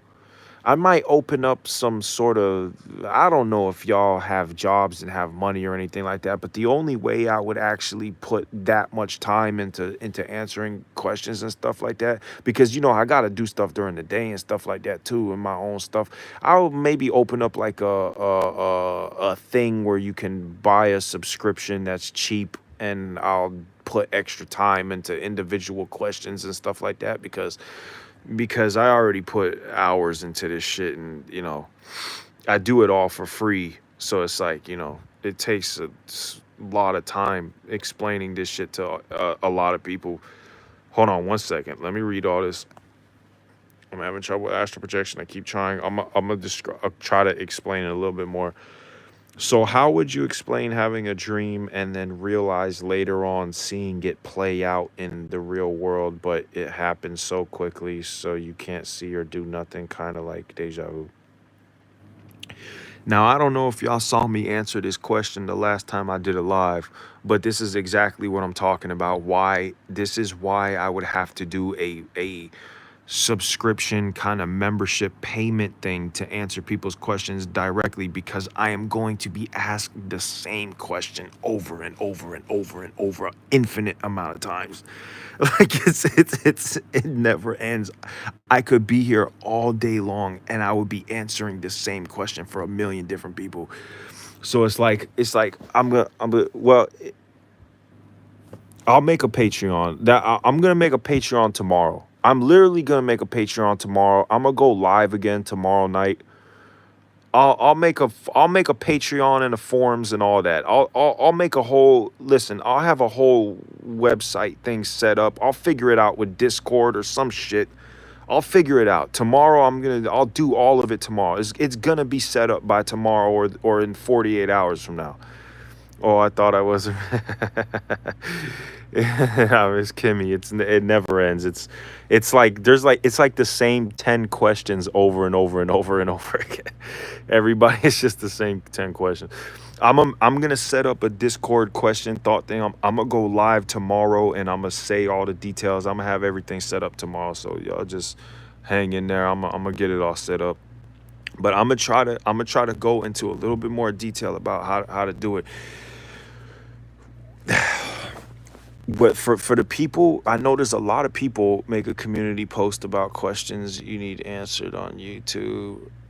I got it, man. But I'll figure it all out. We'll all talk about it and I'll get everything figured out. But so I know there's a ton of people who they want to do it so bad and they keep trying to do the techniques, but they still won't get it. There's one thing that I really want y'all to understand for all the people who keep trying to do it, but it's just not happening. One thing I really want y'all to understand is that I was somebody that kept trying to do it and it wasn't happening. It wasn't happening. It wasn't happening for a long time. When I first started trying to do it when I was 14, I kept trying to do it for like 6 months every day for like an hour every fucking day. Every day.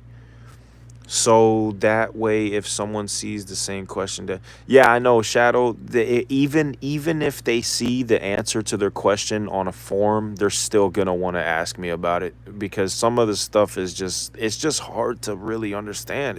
It just is. Like some of the stuff is just really hard to understand. Like it takes years to understand some of this shit. Like to really understand it. Like understanding the words of what I'm saying is one thing, but really understanding about what I'm saying about this meditation and the what it's doing exactly to the brain, how it's getting it to happen. Yeah, it's okay, Miss Kimmy. Yeah, I mean, your question was, let me see what you said. You were saying the real world. Okay, so how would I explain it being realized? It's just a coincidence. It's seeing something in a dream and seeing it later. It's literally just a coincidence. And it's as crazy as it sounds. I mean, it's just a coincidence. You mean we have so many dreams and we see so much stuff in real life, we're bound to eventually have something happen that's similar. Deja vu is just a glitch in the brain. It's just, this is the thing about it, right? There's these well, let me finish this first real quick. When I was 14, I kept trying to do it for a long time. I kept trying to do it for a long. Oh yeah, Mr. Shadow, you see what I'm saying? I kept trying to do it for a long time when I was 14 and it just wouldn't happen. I would do the meditations and everything for an hour every day, sometimes 2 hours. I would take melatonin pills in the middle of the day and lay there and try to meditate and do it. And nothing happened. It wouldn't happen. I would just keep doing it week after week after week every day and nothing happened. Nothing happened. Nothing happened. Nothing happened. And then one day it just fucking happened. It took like 6-7 months. It took me like 6 to 7 months. I was meditating an hour every day for 6 months straight. And then it finally just randomly happened. I've been trying for 6 months. I did feel an electric current in my left foot, but it didn't progress much. Listen, you got to understand something. The first time that I did it, I did not exit my body while being awake. I was trying to do it like how y'all be laying in bed and you're trying to astral project. And then I fell asleep and then I became aware in a dream. That's how I did it the first time. The first time I did it was technically a lucid dream. That was how I first did it. That's why I keep telling everybody, Don't stop trying to think about doing an astral projection. Start thinking about trying to get a lucid dream. You guys are doing it. You guys are making it so hard on yourselves by trying to lay there, and you keep trying to think like you're trying to rip out of your. This is what I keep saying in the videos. I've been trying for. Oh yeah. So what I keep this is what I mean, Shadow, about even if I post stuff on forums, I still have to explain it over and over again, because I explain this in the videos all the time. At the end of my meditation video, I explain this. Don't try to, when you're laying in bed and you're trying to exit your body, when you're awake and you're trying to lay there in bed at night and do it, you are doing it the hardest way possible. That is not how you're gonna do it. The only reason that doing those meditations, trying to exit my body, the only reason that eventually led to me getting my first lucid dream is because of the fact that when you're laying there trying to exit your body, you are concentrating. It is just the fact that you're concentrating that is growing that part of your brain that is self-aware, that is making, over time it grows, and then all of a sudden you have lucid dreams because you grew that part of the brain. That's what's really doing it. I did have a lucid dream and I was floating and all. Yeah, Paulo, that is an astral projection. That's an astral projection. So just keep doing the meditation, and you'll start to have them more and more. You will start to have them more and more. The more, it takes a long time. It takes a long time to get yourself to start having them frequently. You gotta keep going. It's hard, man. It's not like, I think people just, you see this shit on YouTube, astral project in 24 hours. I astral projected in 3 days. And most of these people, I would say 90% of these people are just straight up fucking lying. They either don't know what astral projection actually is and they think they did it, or they just didn't fucking do it, or maybe there's somebody who is really genetically gifted to be able to do it. Okay? That's another thing that you got to understand. Some people are genetically built to be able to do it better than other people.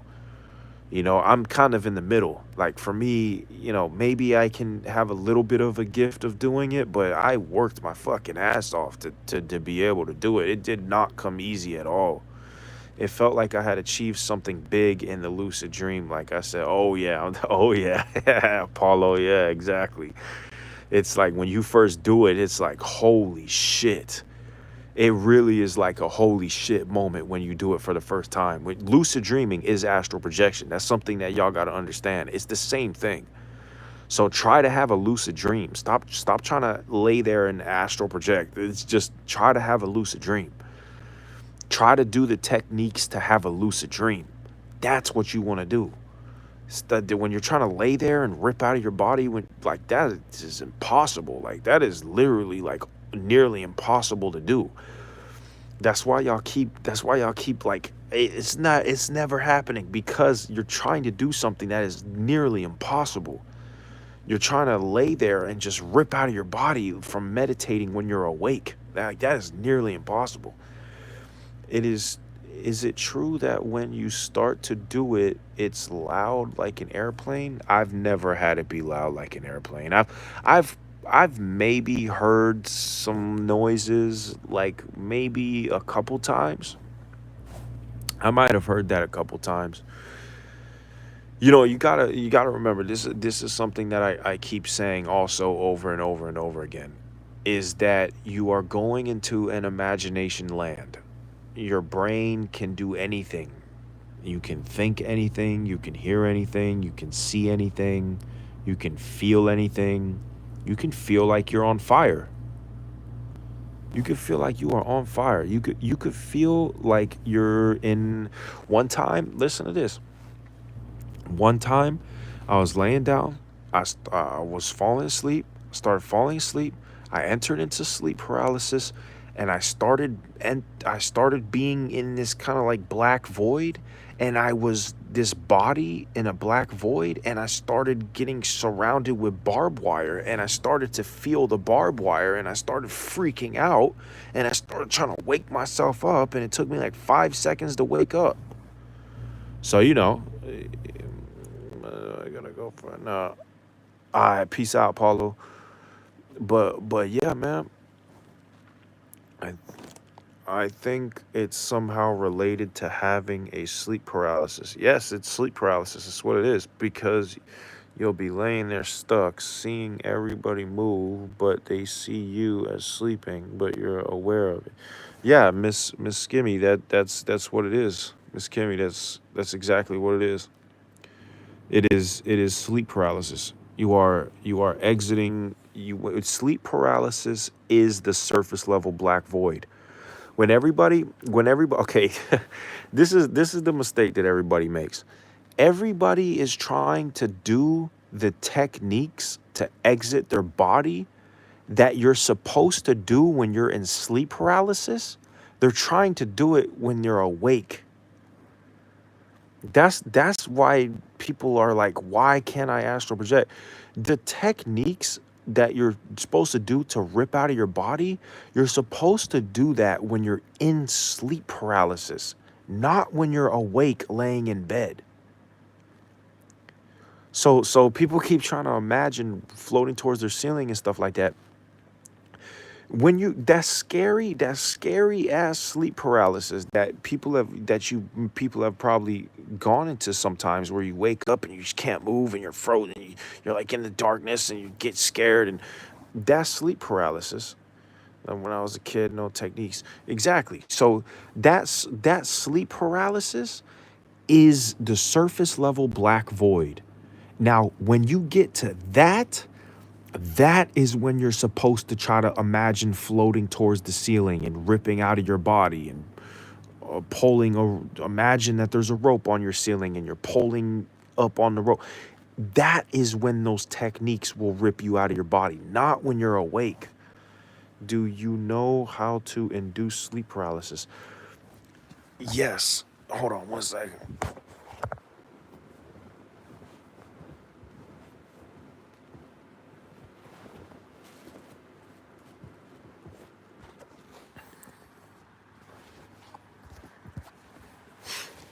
Okay.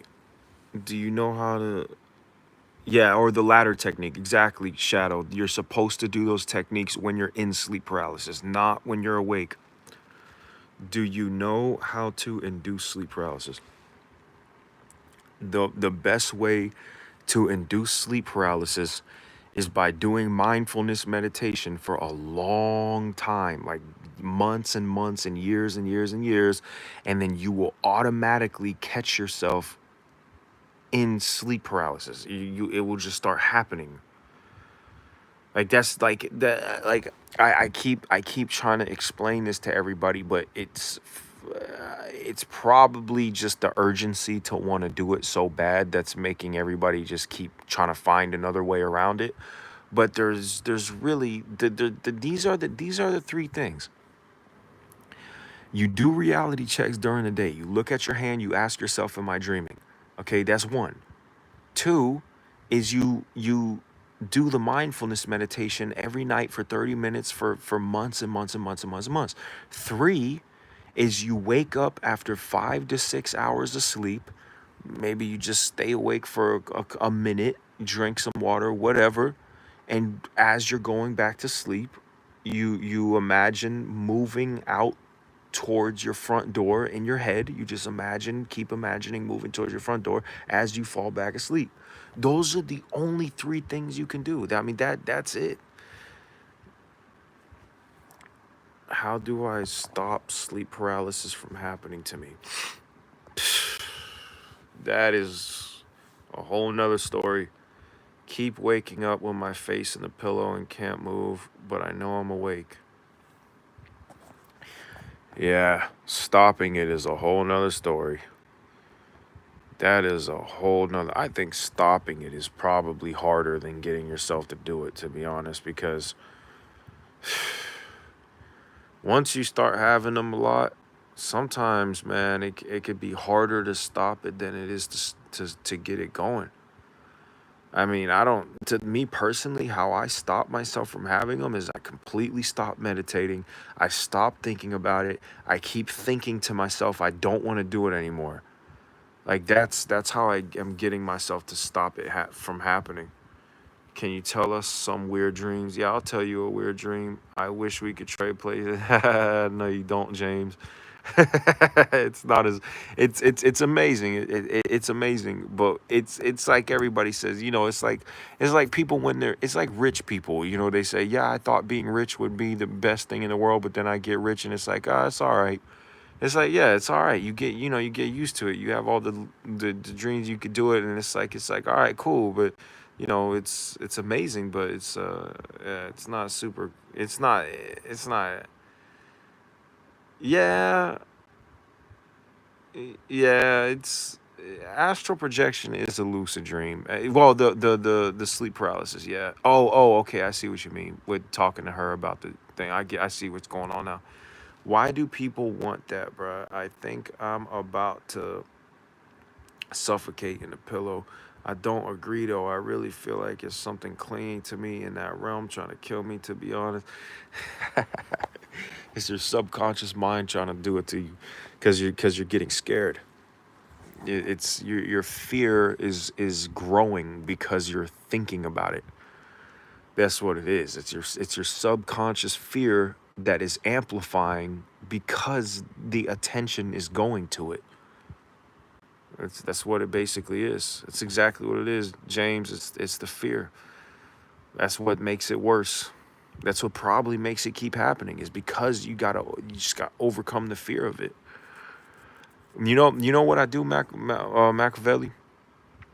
I'll tell you a story, Shadow, in a second. Let me tell you, Machiavelli. Let me tell you exactly what I do to make this shit go away.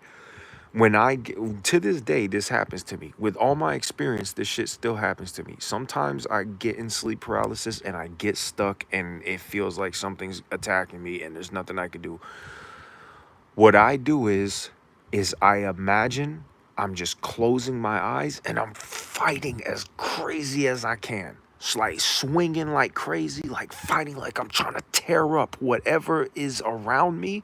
I'm just trying to viciously tear it to pieces. Even though I feel like I can't move, instead of having that thinking like you're trying to like protect yourself and try to wake up, instead of that, think about just ripping that shit apart. Like whatever's in the room with you, just get angry, just like viciously attacking whatever you think is there or whatever like that. That is what you want to do.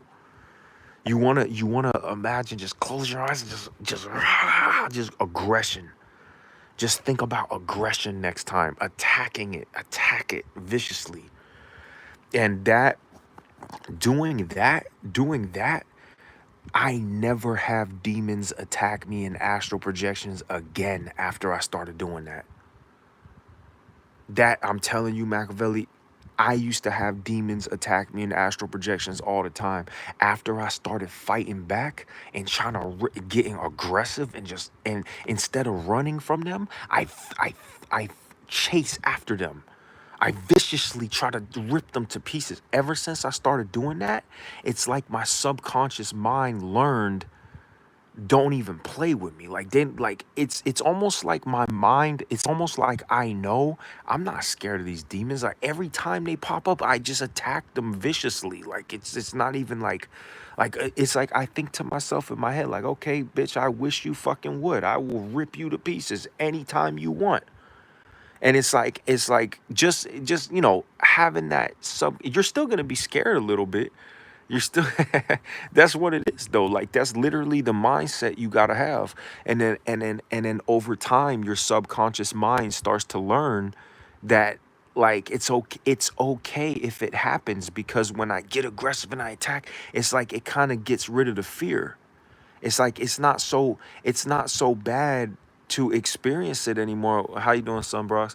Yeah, I mean, but that's the thing though, is it trains your subconscious brain that okay, if I ever do get into that experience where I'm stuck in the black void and I can't move and stuff is attacking me, it's not that bad because I'm not that scared, because it's like I'm just getting aggressive, and it makes it so that the experience is not that bad, so you stop being so scared of it. Exactly. It's the warrior spirit. Exactly. But what I'm saying though is that it makes it so it doesn't even happen anymore, because your brain starts to learn like this fear is nothing. Like I'm just gonna fight every time there's a fear. I'm gonna tell y'all something, and whatchamacallit, Shadow, this is also gonna this is gonna be a little story real quick, just a short story. One time I popped up in an astral projection because I started attacking the shit out of these demons. When I tell y'all, I started just getting so violent with these demons, it's not even funny. And I'm not even talking about just sleep paralysis. In sleep paralysis, I just try to imagine that I'm like ripping them apart and shit like that. But when I'm actually in a full-blown astral projection where I can see the demons, it's a whole different story. And so basically I'll get in astral projections, and I will end up being in my house, and it's dark. It's like really dark, and I'm in my house, and I'm in a full-blown astral projection where I can see everything. Like it's a real three-dimensional reality, and it's very realistic. And I will be in my house, and it'll be dark, and my subconscious is starting to think like there's gonna be demons in the dark, because I will actually see them if I imagine them. If my subconscious mind starts to imagine it strong enough, they will actually be there, and I will actually see a real three-dimensional fucking monster in this reality. And that will make you even more scared, because because like you're actually gonna see the fucking thing for real. And so when I got to the point, I literally got to the point where when I'm in my house, and it's an astral, I'm in the house in the astral projection, it's dark as hell in my house, I know there's fucking gonna be real three-dimensional demons in there. I got to the point where I start to run through my house into the darkest rooms to find the demons, to fucking rip them to pieces. I got to that point. Like I used to whenever I'd be in a dark house, I used to immediately try to fly out through the wall and try to go up in the air and get away from the dark closed in rooms. Because yeah, I took shrooms. I've taken LSD like 100 times, but I never saw nothing like an astral projection on shrooms or LSD. Astral projection is a million times more real, crazier than that. But basically, I used to try to get away from the demons. I used to try to fly through walls. I used to try to get away as much as I can. Now, when I'm stuck in a dark room or a dark house, I look for them. I'm like, where the fuck are you? I get so aggressively violent. And what started to happen, there's no more demons anymore. There's no more demons. I never have problems with demons anymore in my astral projections ever since I started getting extremely aggressive whenever I thought there was a demon around. It's like my brain learned. It's like my brain just overcame the whole demon shit. I don't know. I never have nightmares. That's all. I'm gonna answer all your questions. Give me 1 second. 1 second. I'm gonna go answer the new questions. I don't even have regular nightmares anymore. I used to have like regular nightmare, like regular dreams where you have like a nightmare, like you're falling off a roller coaster, someone's killing you or some shit like that. I don't even have nightmares anymore. Ever since I started attacking the demons in my astral projections, I don't even have regular nightmares anymore. Because anytime that I start to have a nightmare, I become aware and I destroy everything about the dream, or I force myself to wake up. I don't even have nightmares anymore. Hold on, let me answer these questions. Dare, what's up, man? I'm on shrooms. What's up, man? I'm on shrooms right now. LOL. Speaking of sleep paralysis, you ever have phantom limbs, like as if sleep paralysis is the merge of an astral projection and waking life in itself. Okay, hold on, I'm gonna answer that. Bronx, sorry I came in late. Are you astral traveling very frequently still? No, son, Bronx. I'm making myself not have them. I'm making myself purposely not have them. I had one like 2 weeks ago, but I'm purposely trying not to have them because I'm just over it right now. I'm just at a period in life right now where I don't want to have them right now. I just want to sleep as much as possible. Like Van Helsing, is that the vampire killer, Paulo? Okay, Dare, you on shrooms right now, bro? I love taking LSD, dog. I fucking would take LSD. I ain't taking it like a year or two or like 2 years, but bro, I used to trip on LSD like 2 times every week for like a whole year. And motherfucking, I love, dog. I love psychedelics so much. Oh my god. Let me see though. Hold on. Let's see what's sick. Okay, you talking about sleep paralysis? Ever have phantom limbs? Like as if sleep paralysis is the merge of an astral projection and waking life in itself. Phantom limbs. Okay. Okay, Dare. All right, let me try to explain this correctly. Okay. When you're in sleep paralysis, right? At that point, you're technically dreaming. So when you're in sleep paralysis, I'm talking about full-blown sleep paralysis. Like when you're stuck in that darkness and you can't move and you feel like demons are attacking you. You are literally, you just stepped over the starting line of being in a dream. Like you are in a dream, but you're like right at the starting line of it. And this the sleep paralysis is like you're there, you're in the dream, your body's paralyzed, but you haven't started moving through the mappings yet. That's as simple as I could put it. Your body's paralyzed, you have entered into REM sleep, but you didn't start moving through the mappings yet. Your awareness is not moving through, it's not your awareness moving, it's your brain firing, making the illusion of you moving through mappings. But let's just think of it like your awareness is moving through three-dimensional mappings. It's like you entered REM sleep, but you didn't start moving through the map yet. That's what sleep paralysis is. So it's like it's not really like you're in the middle of being awake and being asleep. You are asleep. Like you are in the dream. You're just right at the beginning of the map. That's why you can't see anything. You have to start pushing through it, and then you start to be able to see what's going on as you start to get further away from your body. But you're not actually at your body. You're at a mapping of your body inside of you're at your body inside of a map inside your head.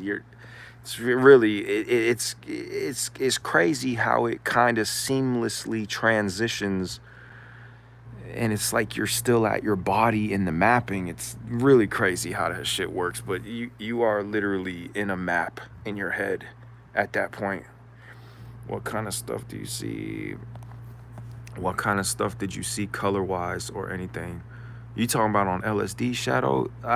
When I take LSD, I don't really see like color. It's more like everything still looks pretty normal, but you're kind of perceiving things differently, like in terms of like LSD. Really, for me, the biggest thing with LSD for me is the vibe of everything is really strong. Like that's really more of an accurate way to think about it. Like stuff looks like wavy, like stuff can kind of look a little bit wavy.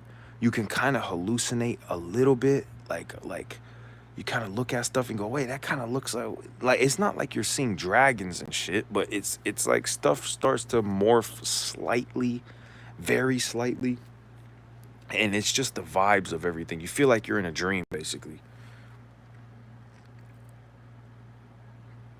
Exactly, Dare. Thought phantom limbs is where you lose a limb, but yeah, that Machiavelli, that is technically a phantom limb, like phantom limb syndrome and stuff like that. But he's talking about like moving a limb in a. He's talking about like just sleep paralysis, it's like the astral body kind of limb movement. That makes sense. So it's like I haven't moved anywhere in a dream. Well, think about it like this. Think about it like this. You enter into REM sleep. Your brain changes from your awareness primarily experiencing the generation of external reality, because when you're awake, your brain is generating external reality internally. So it's taking in the photons and the sound waves, and it's generating an internal reality based off of that. And it's very stable because it's receiving assistance from the external information. So the external information, the photons, all the information that is being sensed going into your brain is assisting your brain in generating an internal reality, which is external reality, but it's generating it internally. And it's getting the assistance from the information and your sensory, from your eyes and everything, to help it be stable and consistently stable over time. And then, but when you switch over to your internal realities, which is, your brain saves all the information, stores it in these mappings, the hippocampal mappings, then your brain is, it's trying to maintain the stability and the memory of these mappings of everything of waking life that you remember. And it's all like reorganizes it and runs simulations with it to try to predict the future. Hold on one second. So like what Madonna, hold on one second. Gotcha. Because your mind is your mind is a reality generator. That's what it is. Your mind is a super reality generator. Did you ever go anywhere like the moon or travel to places, Earth, like the pyramid? Yeah, Sun Bronx. Yeah, I've gone all over the place. I've flown Sun Bronx. I've never been to the pyramids, but I've, Sun Bronx, it gets so crazy. Like when you fly up in the air, Sun Bronx, it's what's the moon like? Well, I don't. Let me think if I ever been to the moon. I've been to another planet one time. I went on this rocket one time, and like 10 seconds we got off the rocket. We were on this complete other planet, and it was like a swampland kind of place. It was weird. I don't think I ever been to the moon. I've tried to fly to space, and I ended up in a black void. I don't ever remember going to the moon, but like, okay, let me explain it like this, Sun Bronx. It's like this. Imagine you exit your body, right?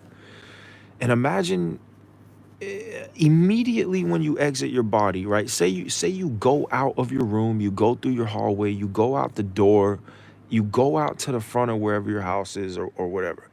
And just say you're on the sidewalk, right? And you're looking around at your neighborhood.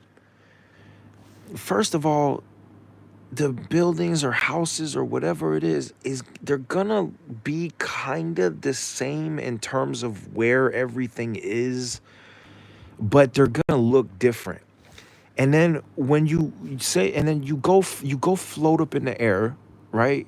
You float up in the air so you can see the city. But then the city is different. The city doesn't look the same. There's buildings where there's not buildings in real life. And then you keep flying through the city. The city might be completely different. There might literally be a fucking desert right next to your house. So, and then you might go into another astral projection, and there's not a desert next to your house. There's more buildings next to your house. You might go into astral projection. You might fly out through your front door, go up in the air, and you're in a futuristic city. You might fly. You might have another astral projection. You go out, you fly out, go up in the air, and it's just the ocean is in front of your house.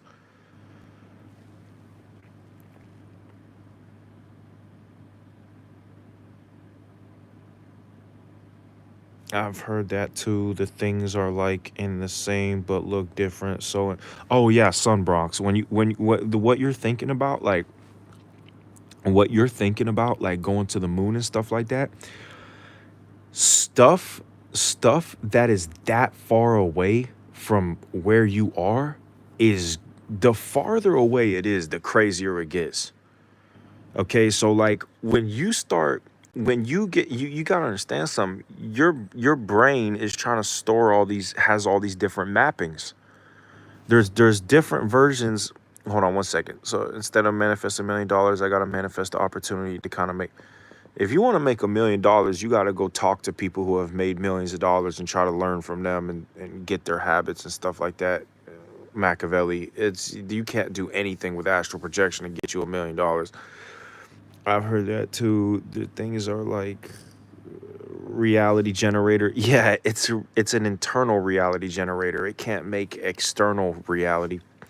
For that too, the things are like the same, but yeah, Sun Bronx. It's imagine this, Sun Bronx. Imagine your brain has a trillion different maps inside of it, like three-dimensional spaces, and they're maps, and they're like the size of a city. They're like a size, they can range from the size of a room to the size of a city. And imagine there's a trillion different ones of them. And when you astral project, you're going into a random one. And you're usually going to end up in one. Then you're going to start at your bed, and you're going to get out of your bed and go out to the front of even the inside of your room is going to look different. And you go out your front door, and it's just random. It's gonna be kind of similar, look a little bit similar to where you are, but when you fly up in the air and you start going like hundreds of feet away from your house, it's just rolling the dice of what you're gonna see. So in terms of like going to the moon, like yeah, you look up, there might be a moon there might not be. There might be 10 moons there. You go fly to the moon, it might end up being a city on the moon, or there might not be a city. That's why Sun Bronx. That's why I always say that it doesn't matter what people see in astral projections. It doesn't matter at all. It doesn't mean anything. Yeah, it's Sun Bronx. It is like Sun Bronx. One time I went outside my house and I flew up in the air, and there was an entire futuristic city right there, right near my house, with with giant robots walking down this huge street. Like giant robots walking down this huge street to this futuristic city off in the distance, right next to my house. Like it's insanity. It literally is just it's insanity. It's random. It's imagination land. That's what I always say. It's imagination land. Your brain. It's what your brain remembers, but certain maps are more realistic than others. Have you tried going into the screens? No, Shadow, I didn't, but I know that if I did, I know what it would have done, because I've gone into similar things like that before that were not inside of that tunnel. I've gone into screens just like that, but the screens weren't in that tunnel. They were on a wall in this technological display museum thing that I was in an astral projection. They had these screens on the wall, and they were explaining that they're portals to other mappings and stuff like that. But again, all this shit is just my brain making it up. You gotta remember that. So fun. I can't wait to do it one day. Yeah, Sun Bronx, you gotta do that mindfulness meditation for a long time. It can take years. But it's something you gotta be really consistent with for a long time. Like I said, it took me an hour a day for 6 months to get my first one, and I was just a little teenager. So it like, that, because my brain was very like your brain is more plastic at a younger age, so you learn things faster. So as an adult, like it takes longer. Like, so you don't feel like discouraged if you're doing it for like 8 months of consistent meditation and you still don't get it. You gotta, it just has to become something that you just do in life. You just meditate every day. It's just what you do. And then eventually you get it eventually. You're giving a lot of tips. My dad used to do it. He died though, so I didn't get any tips from him. Yeah, I know. I remember you telling me that. Yeah, well, the fact that your dad could do it means that you probably are capable of doing it. It means that there's a good chance that you're capable of doing it. Can you tell me more about the museum It just sun Bronx. It just, you gotta meditate consistently for a long time. If you meditate for a week and then you stop for a week, it's like you start back at scratch again, square one. So like you really just gotta like, if you meditate for 3 months and you stop for a week, you don't go back to zero, but you know, you go backwards a little bit, but you gotta just really like, you know, just keep putting week and weeks and weeks and weeks and weeks and weeks and weeks and weeks and weeks. And remember, try to have a lucid dream. Don't think of it like an astral projection. Do the meditations and try to have a lucid dream, because a lucid dream is an astral projection. Same thing. Same exact thing. I got good at astral projecting by getting good at lucid dreaming first. Can you tell more about the museum? Yeah, Shadow. So basically, I'm in an astral projection. I'm in a lucid dream. It's a lucid dream. I'm going around this lucid dream. I became aware in this museum in the middle of a dream, and then all of a sudden I'm going around the museum looking, and then there's these three gigantic like screens on the wall, and there was people standing in front of them. Like there were these 3 screens on the wall. They were like probably like 8 feet wide and 20 feet tall. So there were like these big rectangle screen. I mean, 20 feet tall and 8 feet wide. Okay, they're not like TV screen. There was huge like banner screen things. There was 3 of them right next to each other. One of them had a rainforest on it. One of them had what was the other one? One of them was a bunch of rain. It was just like a lake and rain, like crazy amount of rain. One of them was like a rainforest, but there wasn't a crazy amount of rain. It was just trees and stuff. And the other one was something else. And I flew into one of them, and I ended up in the place.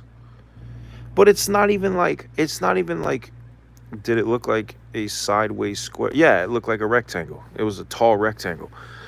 No, it wasn't sideways. It was a tall rectangle.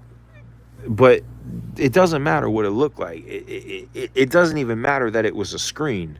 You got to understand something. It's not even surprising that it's not like something special, or when you fly into these special screens, you go into another world. It's not even that. It's just think about it like this. Think about it like this. It could be a painting on the wall. And if you fly into the painting, you'll end up in some other place. Okay, you got to understand. It's like your brain is generating this reality, and the more you pursue it forward, it's gonna keep generating it. But sometimes the map is already pre-generated.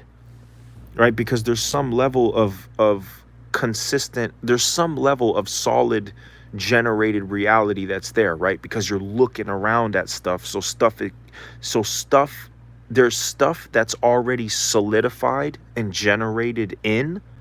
And then as you pursue forward, if there is no more stuff in the mapping, it will generate more stuff in the map. Right? Because the maps have to be generated in the first place for there to be a map in the first place. So there is a generation process. I've seen it happen in front of me in the astral projections, the map generating in. I've seen it. So basically, this is really crazy. You want to know something really crazy? Sometimes in astral projections, I will fly so fast, like literally go up in the air and just look off into the distance and just start flying as fast as I can. Sometimes I can't fly that fast. Oh yeah, Sun Bronx, listen to this. This shit is crazy. I will look off in the distance, and I will see like a city off in the distance, right? And I will fly in one direction. I'll be like probably like 100 feet up in the air, and I'll look straight off in the distance, and I will fly as fast as I can. And sometimes I fly so fast that I fly off the map. So I'm flying past these buildings, I'm flying past the buildings, I'm flying past the ground underneath me, and then it starts to not be so many buildings, and then I'm flying so fast that I see the end of the map, and I fly off of the map into a black void. And then I turn back around and I see the city and the map behind me with an edge, like the floor just cuts off. And then it's just a black void. Like the floor, I literally fly off of the fucking map and turn around and there's just a floor and the edge of the floor just cuts off and it's just black void. And one time I was on my street. I was on my street one time. I've never heard anything like that. Bro, I'm telling you, son, Bronx, I've experimented. When I tell y'all, when I be saying in my videos, I know what this shit is. I know it could be because I experimented, did so many different things in them for so long. I know what it is. I understand it on such a deep level. One time, is the void velvety? No, son, bro, it's just pure black void. It's not even, it doesn't even have a texture or a substance to it or anything. It's just pure nothingness. And one time I was on a street, like a neighborhood street, like in my neighborhood, and I remember there was a stop sign and the like an intersection, like the end of the street or whatever, where there's a stop sign, and I'll tell you in a second what it feels like. There was the end of the street and a stop sign, and there was nothing but darkness after that. Just a black void. And I remember I was flying feet first. For some reason, I was flying like a fucking flying karate kick. And I was flying like that for some reason. And I flew past the stop sign off the edge of the road, and I just flew into pure pitch darkness. And I turned around and I can see, and I remember I started falling down. I started falling down off the edge of the map, and I started falling down and falling down and falling down. And I looked up and I could see underneath the map, and I could just see underneath the fucking map. Like I could see underneath it. It's fucking crazy. How you doing, Sadie? Does it feel peaceful? Okay, Sun Bronx. Peace, does it feel peaceful? It doesn't, it's not scary, it's not peaceful, it's not pleasurable. The best way I could describe it is it's just like, holy shit. Like that, like whoa, exactly. How you saying whoa? Like that's what it feels like. It feels like whoa.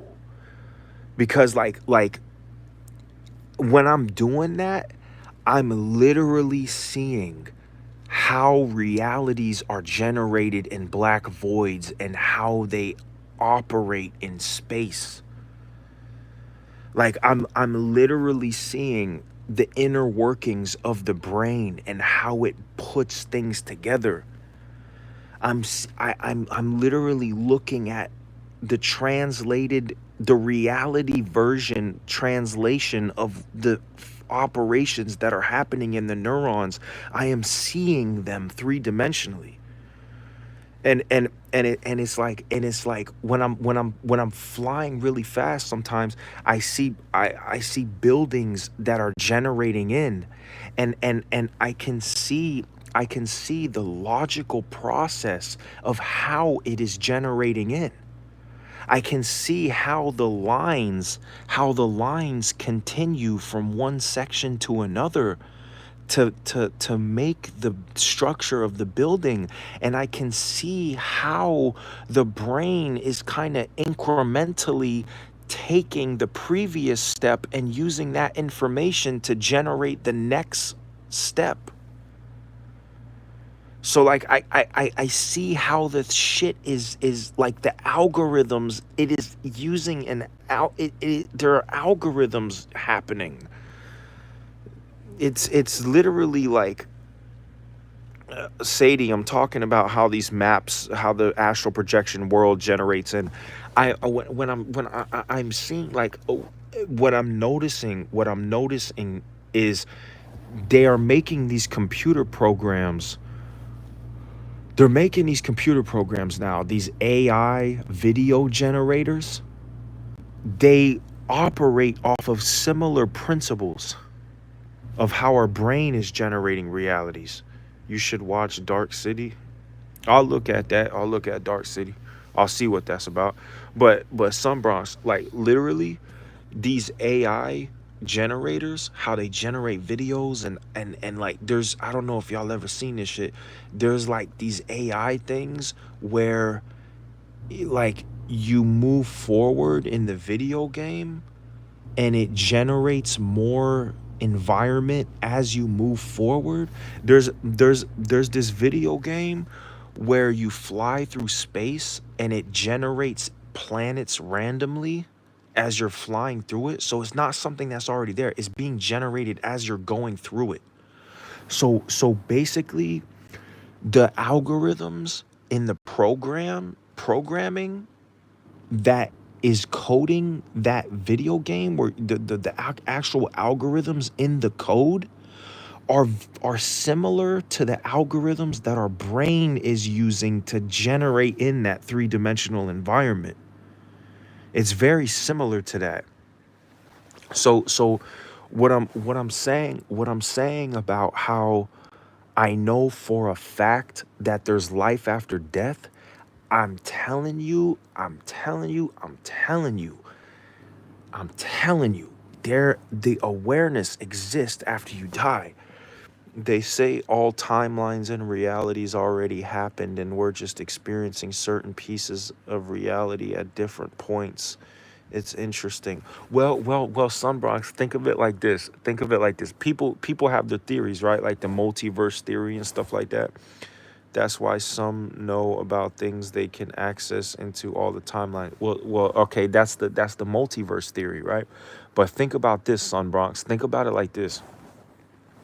Instead of, see, these guys, a lot of these scientists, a lot of these people, they kind of have an idea of what it might be, but they don't. I'm not saying I have all the answers. I'm just saying a lot of these people don't fully understand what kind of ideas they're thinking of. Like the scientists, when they talk about the multiverse hypothesis and that there are all these infinite amount of universes and we're accessing certain things when you vibe with the frequency of it, whatever. Think about it more like this. Think about it more like this. There is possibilities of realities that could be generated. So think about it like there is a potential reality. Say you have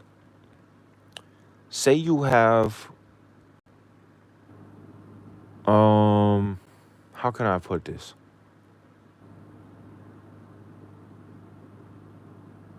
How can I describe this? Okay, this is the best way I could describe it. Hold on one second. I've seen a lot of different realities and different dreams, either past or present, but it's all in my head. Exactly, Shadow. But Sunbrox, think about it like this. When you're thinking about like what these people are saying about the multiverses, and they don't really know what they're talking about, because it's more like this. Imagine you have three Imagine you have three little squares in front of you. Imagine you're sitting at a table and you have three little squares, right? One of them is red, one of them is green, and one of them is blue. Now, you can put the you could put the red square on top and the green square in the middle and the blue square on the bottom. Or you could put the blue square on the top and the green square in the middle and the red square on the bottom, etc., etc., etc. I wish I could see that. That's a saying. It didn't generate yet. That's madness. Yeah, I know, some Bronx it is. But what I'm trying to explain is that it didn't generate in yet, right? But in that black void, there are like an infinite number of possibilities of a reality that could be generated in there, right? But those infinite number of realities that could be generated in there, they technically don't exist yet. So yeah, the brain could generate objects in different places and like an infinite number of possible things that it could be generated in, right? Like random chaos. But it doesn't exist until it's generated in. So these people talking about multiverse theory and that all these realities they exist at the same time, but we're just in one of them. No, they potentially could exist, but they don't. You understand what I'm saying? So it's like all these different realities, they can exist. There's a potential for them to exist, but they don't exist right now. So it's like what makes them exist, is just okay. Say for example, all right. Say for example, we have a new map is being generated in my brain. A new reality is being generated when we think of them like manifesting. Well, think about this, Sun Bronx. Think about it like this. Think about you have all the information in your brain of everything you have ever seen in your life, everything you ever heard, everything you ever seen, every color, every shape, every single dot that you've ever seen, every little everything. Now you have all that information, right? And it's all stored in your brain, in your neurons, in the microtubules and the tubulin and the DNA and the electrons passing through it, right? And then you have the laws of physics that are operating on all of that matter. So you got the laws of physics of the electromagnetic field and all these things that are making the electricity go through certain neurons and making stuff do certain things. So you have the laws of physics that are kind of pulling things together, and there's different charges and potassium ions and calcium ions in your neurons, and that is kind of steering the realities in your head to be generated a certain way. Then you have your awareness, which controls which can control the movement of the matter. You understand what I'm saying, Sun Bronx?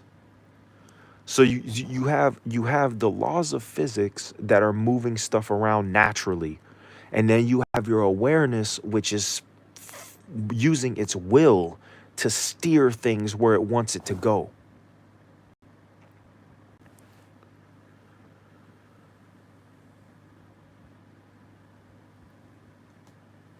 Oh, Ian, Sun Bronx, Ian?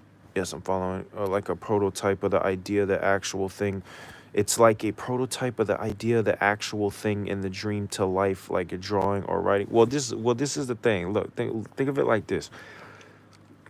Your brain, the laws of physics in your brain, it already has all this stuff. The natural laws of nature are creating things automatically based on the laws of physics, based on the past, based off of the way the Big Bang fucking blew up and all that shit. Okay, and it's going on through the motions based on the laws of physics. And then you have your awareness that has these fundamental properties, right? Your awareness wants to feel good, it doesn't want to feel bad, and it wants to exist. Okay?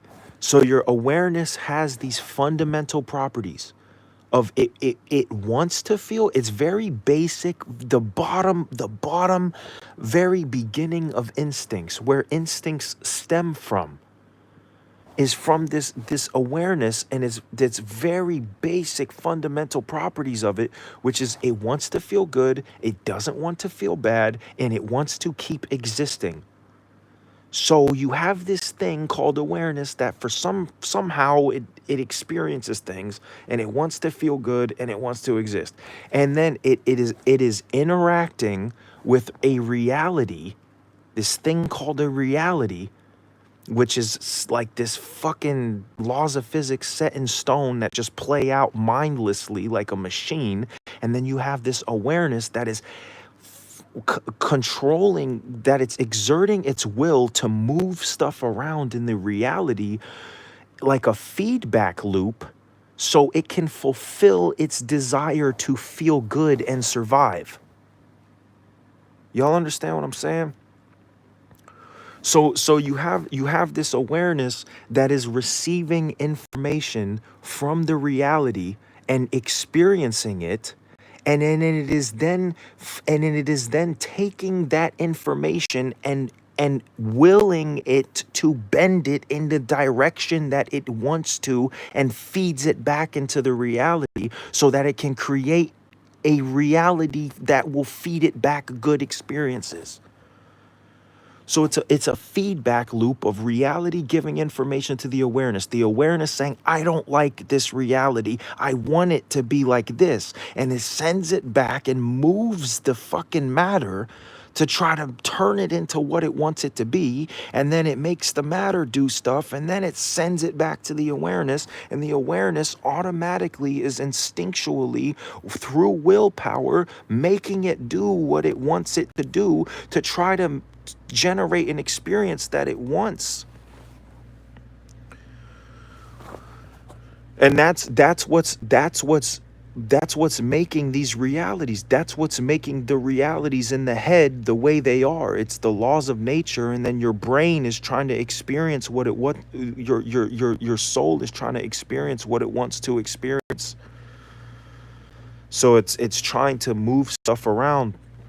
Hold on one second. Let me read some of these things. Hope I didn't miss much. I've been trying to project for years with no success, though I've had sleep paralysis, but I get too scared because they come when I don't expect them. Is awareness the same as consciousness? Oh God. Okay. Okay, Ian, hold on. Sun Bronx, I'm gonna continue on with what I'm saying. Let me just answer these questions real quick. Trying to project for years with sleep paralysis. I get too scared to become aware. I don't expect them. When you're having sleep paralysis and you get scared, just get really aggressive and violently attack. Just start violently trying to pretend like you're swinging at something and like punching stuff, and violently attack imaginary demons when you get into sleep paralysis. And that's how you can start overcoming the fear of sleep paralysis. You have to get aggressive when you're in it. Is awareness the same as consciousness? Ian, that's like a semantic question. That just depends on who you're asking. Awareness and consciousness, I mean, I think they're the same thing technically. Awareness is just pure experience. Awareness is just something that it can take inputs and experience it. That's all I think of awareness as. But I love hearing about this. Yeah, so Sunbros. So basically we have this underlying awareness, right? And that underlying awareness is what I'm saying. It exists forever. So this thing that we feel like we are, this thing in our heads that is experiencing this reality. That thing in our head that is this primitive thing that wants to survive and wants to feel good, that exists forever. That cannot be destroyed. That it can't be destroyed because it is not reality. It's not part of reality. It is in the back end of reality. It's not reality. So hold on one second.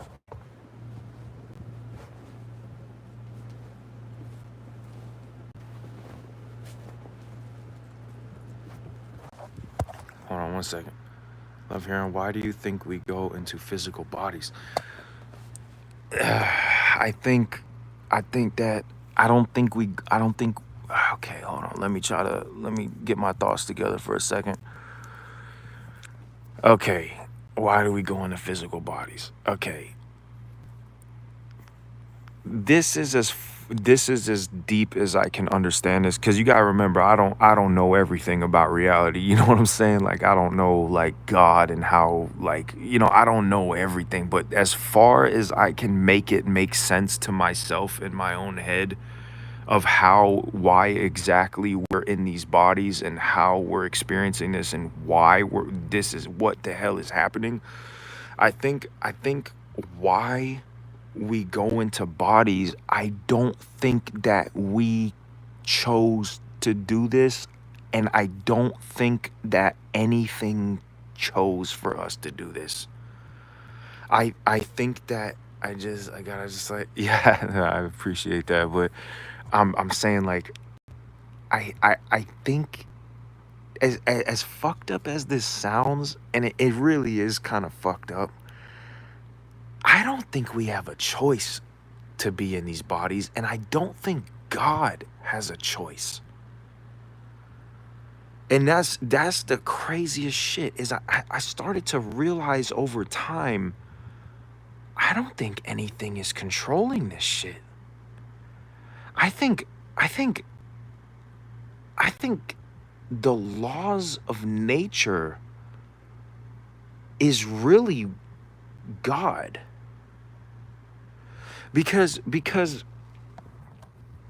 think about it like this. Think about it like this for a second.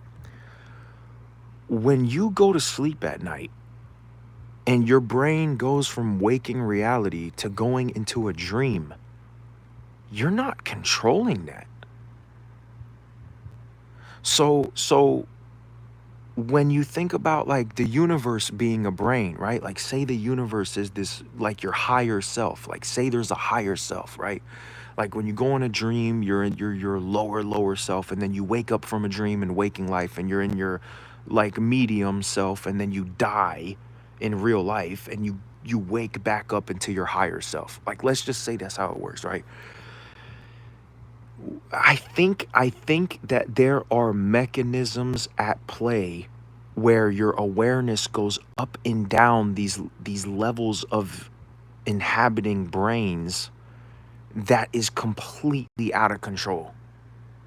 Now, okay, maybe when you get to the higher level, maybe when you get to the level one level above this, maybe maybe our higher self does actually control what kind of life it experiences, because you can get really good at astral projection and you can kind of control it to a certain extent. Like you can control going into the dream world and kind of forcing it to happen to a certain extent. So I could imagine that if the universe brain that is generating this waking reality, and how our awareness is like waking life is kind of like a big astral projection that we're in, and the same way that you can go into an astral projection from our brain when we go to sleep and you can go into the dream world, is the same way that the big brain is going into this waking reality. I think that that big whatever our higher self is, when we go up to the higher level of awareness, we might be deciding what kind of quote unquote dream we want to have. So when we talk about like why do we go into these physical bodies, like why are we going from this higher brain to this like the waking life that we're all in? Why are we going into these little bodies in this reality? I think it's we're purposely doing it to experience it. Like I think the purpose of life is to experience it. Like I think the purpose of the purpose of organisms inside of this reality is two things. It's one, it's to work on the reality, because waking life is long lasting and stable, and you need little machines to work on it to build it, because it's too big and long lasting and stable. You can't just imagine the whole thing to be perfect. It's too vast for an awareness can only concentrate on one thing at a time. It can't To be, and for an awareness to be in different places at the same time, it has to split into different pieces, and then it's not one awareness anymore, it's different awarenesses. So in order for this long-lasting, gigantic, stable reality to be worked on to perfection, the awareness, the big awareness, has to break into little pieces and work on it all over the place as separate little pieces, which is us. So we're these machines. Chris Langan calls us sensor controllers. We are sensing and controlling machines that are going around in this long-lasting, stable reality and working on it and building it and slowly making it a more pleasurable place for the awareness to experience it. So that's what I think life is. That's what I think the purpose of life, the whole point of life, is to experience reality and to work on it to make it a better place to experience. That's it. That's what it is. Because what the fuck else is it? It can't be anything else. That's what it has to be. It has to be, the purpose of life has to be to experience reality and to work on the reality to make it better to experience. That's it. We are these experiencing sensor controller machines that build experiences, and that's the whole purpose of existence, is to experience things, to experience an infinite amount of stuff. Because because because what the fuck else would be the point? What else would be the point of anything? Just like in general, what the fuck would be the point of existence? Like, if you really, if it doesn't even, the thing about it is, I think people just really complicate the hell out of this shit for no reason, because really, it's really actually really simple if you really think about it. What the fuck is the point of existence but to experience stuff? You know what I'm saying? Like what else could be the fundamental point of existence but to experience things? Like, there's no other logical thing to answer that. You know what I'm saying? Like, what else is the point? What is the point of reality but to experience it? Like, that has to be the fundamental purpose of it. Maybe it's true we think too much. I think people overcomplicate the shit out of stuff, but I think you have to get over a mountain of overcomplication to get to the actual answer.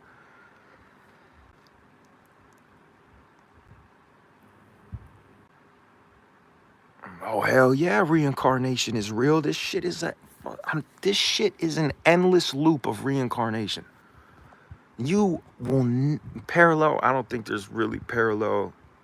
There might be parallel realities. I mean, anything's possible, but you know, is reincarnation? Listen, man. First of all, this is all just what I think. I don't have any evidence, but fuck it, I'm like 99.99% sure that reincarnation is exactly what the fuck is happening, and it is just. I think that we all feel like we're this thing inside of our head, right? We feel like we're this soul inside of our head, right? I feel like our souls have just existed over and over and reincarnated over and over and over again. We were a dinosaur, then we were a fucking this, then we were a bacteria, then we were a fucking centipede, then we were a motherfucking cat, then we were a dog, then we were a person, then we were a dog again, then we were another person. Like, I'm talking about forever, bruh. I'm talking about forever, forever. I'm talking about not just Earth. I ain't talking about just Earth. I'm talking about before the Big Bang, the universe before that, realities before that, a rock, everything. Dolores Cannon says that. I'm telling. That's what it has to be. That is what it has to be. All logical reasoning points back to that in the end.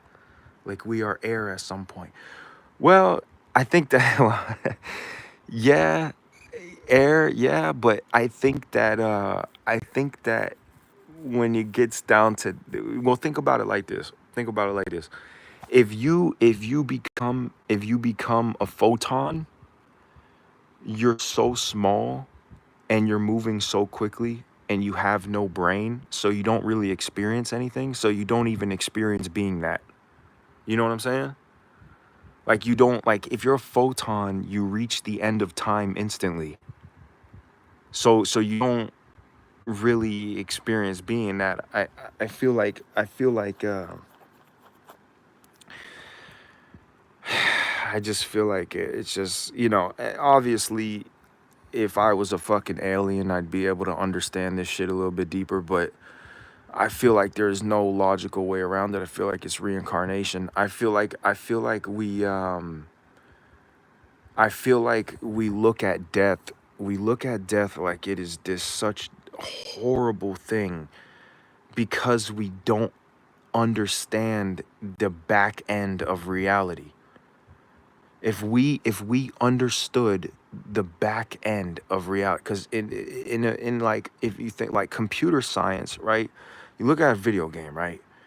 You look at the screen on a video game, like, okay, like it's just a dream. The dream is the best example I can give. You're in a dream. You're in this dream world. You're a dream character in the dream world. You die in the dream, and it's not over because you were never the dream character all along. The dream character was just this thing your brain made that your awareness was experiencing, and you were never the dream character. Same thing with real life. It's just so real. It just seems so fucking real, and it's lasts for so long that it's just like, oh, because it's realer and it lasts longer, it must be that when you die, it's not the same. It's permanent. No, it's just the same shit. It's the same shit. It just seems so real that we're kind of like, I don't know. But nah, this shit is the same fucking thing. You die, but what I think about sometimes though, if I'm getting you wrong, or did I just say one can reincarnate as any? Oh, hell yeah, you can reincarnate as anything. Can one come back as something without a consciousness? Like, nah, I don't think you can come back as a rock. I don't think you can come back as a photon. I think that I don't think you come back as stuff like that. I think you come back as stuff that is actually doing something. I feel when we die, we wake up like, wow, that felt really real. Yeah, Sun Bronx. Yeah, I feel like, well, I think it's a Sun Bronx. I think it's a little bit more fucked up than that, Sun Bronx. I think that when you die, you go straight into another fucking body without even knowing what happened.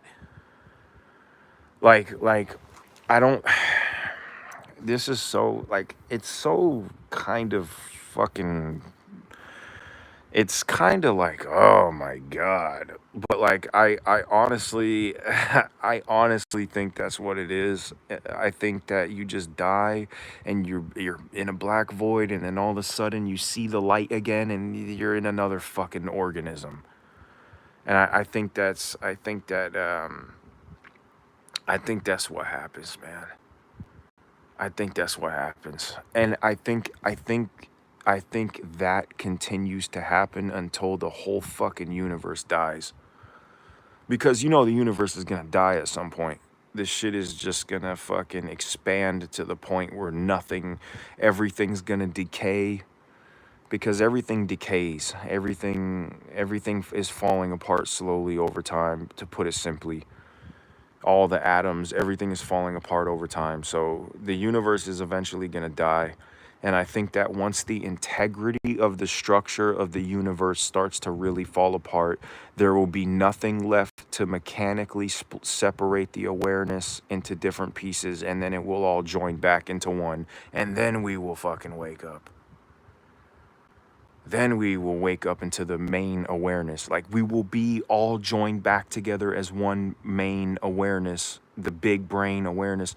when the whole fucking thing is this dies and falls apart, because the structure of the brain itself is what's keeping us separated. Like it's what's stratifying the awareness.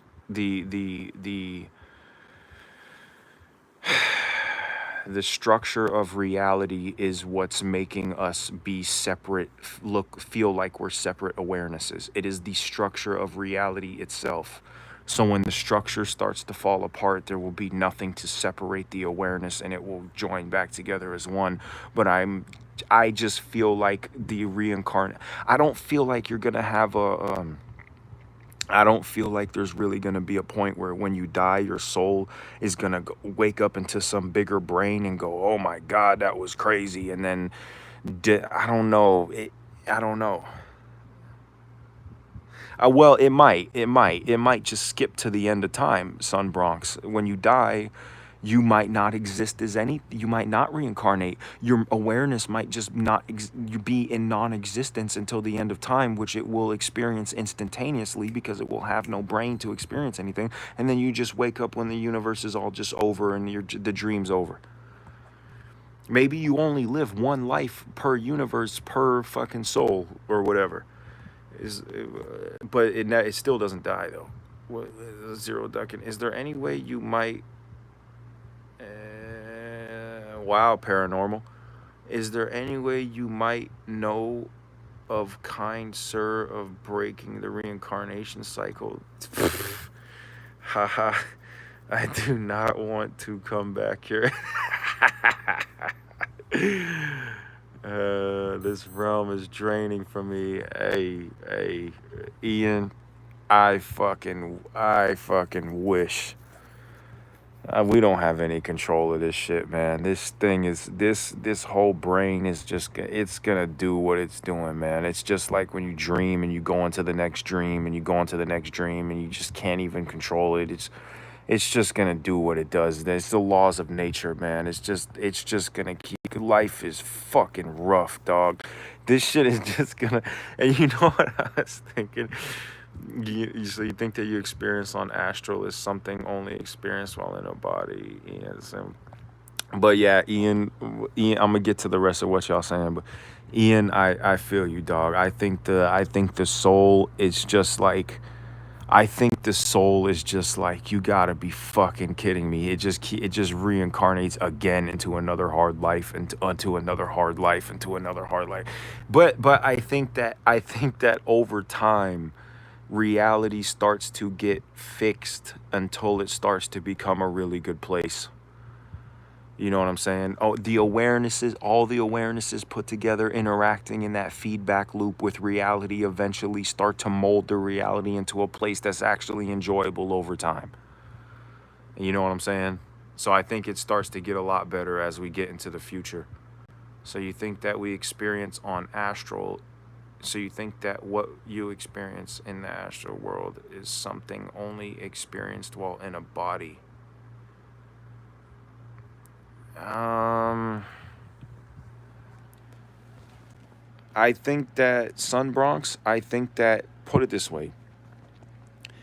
I think that in order to experience something, you have to have a reality generated by a brain, and you also have to have a body in that reality that's also generated by that brain to receive an input from the external world, and the awareness experiences the input from the body, from the mind, from the brain in the body. That's what I think is required for an awareness to experience something. For pure awareness to experience something, it needs to be in a brain. That brain needs to be receiving input from sensors, and it has to be sensing an external environment. Some say brain is what we have when we're in body. Mind is what we always have with us in all forms. Well, Sunbronx, I think that behind everything is a giant mind. I think that we're all living in a gigantic brain that's generating this reality. I think that's what it is. I think we're living in a giant brain that's generating this reality. And just like the world in our brains, this waking reality is the world inside of the giant brain. That's what it is. We're inside of this gigantic astral projection. That's what's going on. That's what's going on. That's exactly what's going on. There's no fucking way around it. There's no other way around it. And if there's no way around that, then there is no way around the awareness existing after you die.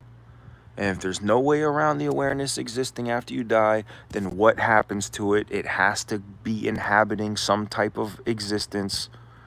And then what's that going to be? It's most likely going to be just another brain inside of reality.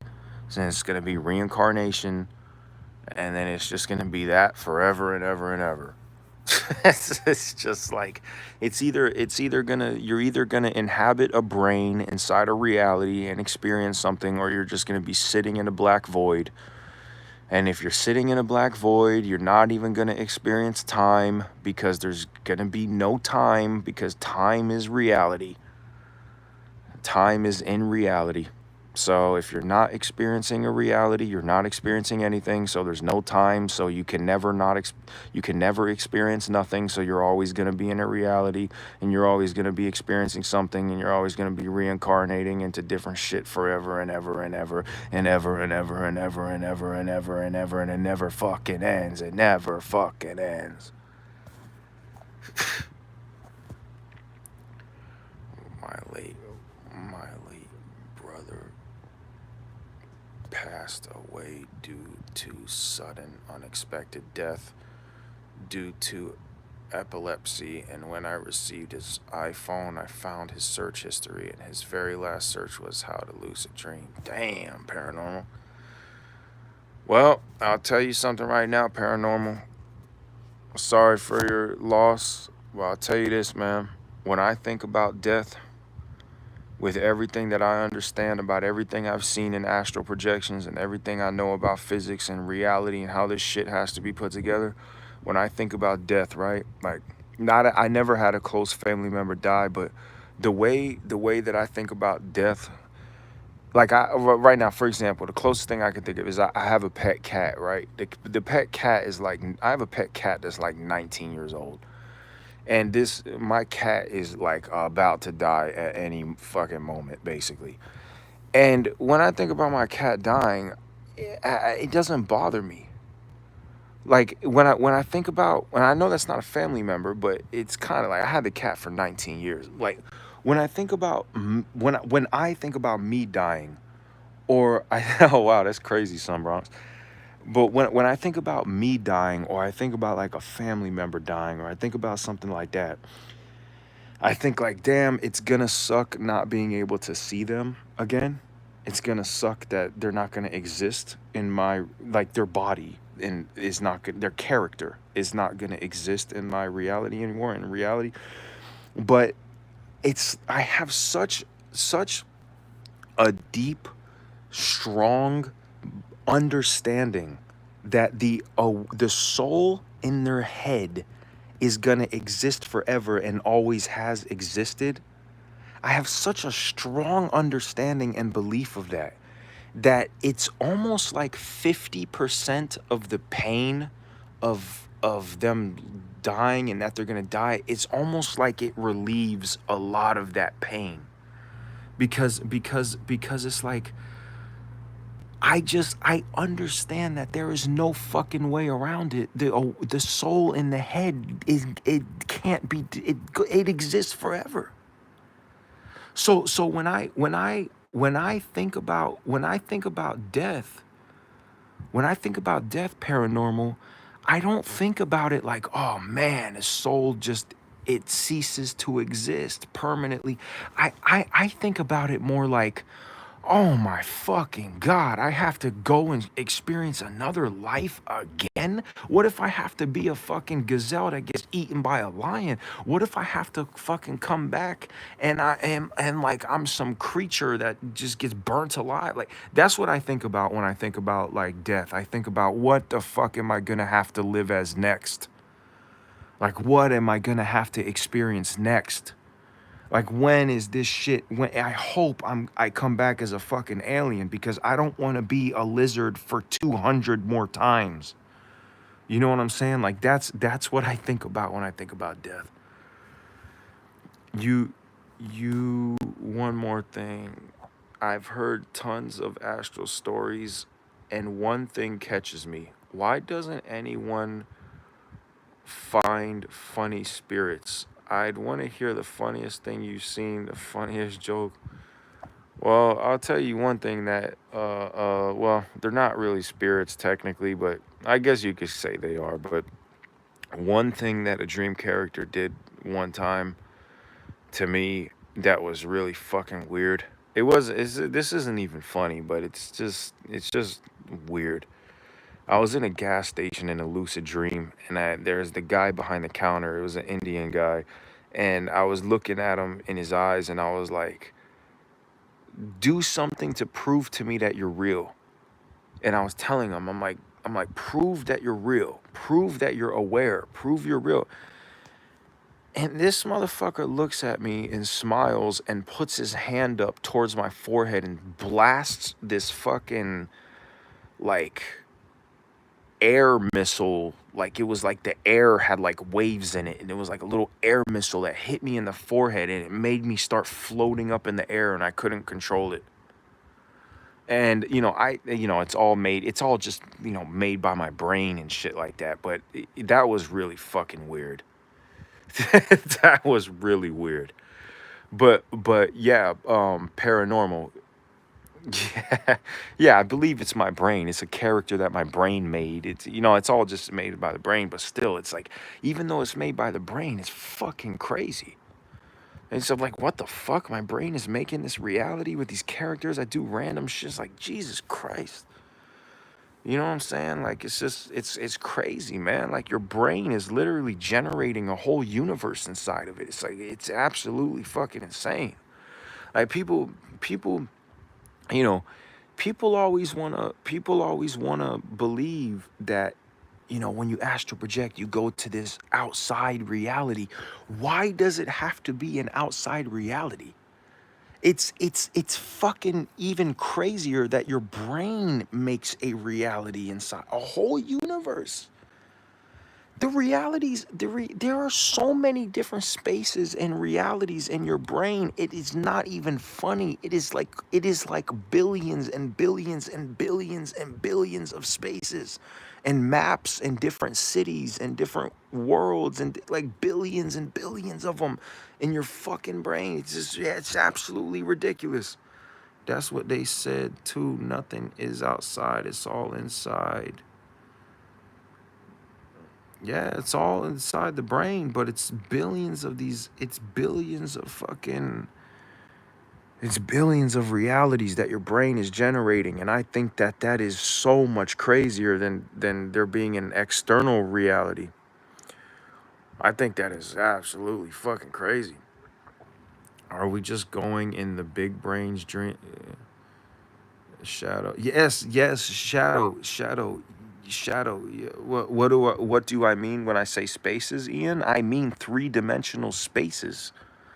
I mean, they are like three-dimensional reality simulations. They're not simulated, they're real realities. They are real realities. It is an awareness that is going around. It is totally encapsulated in a three-dimensional space. It is a space.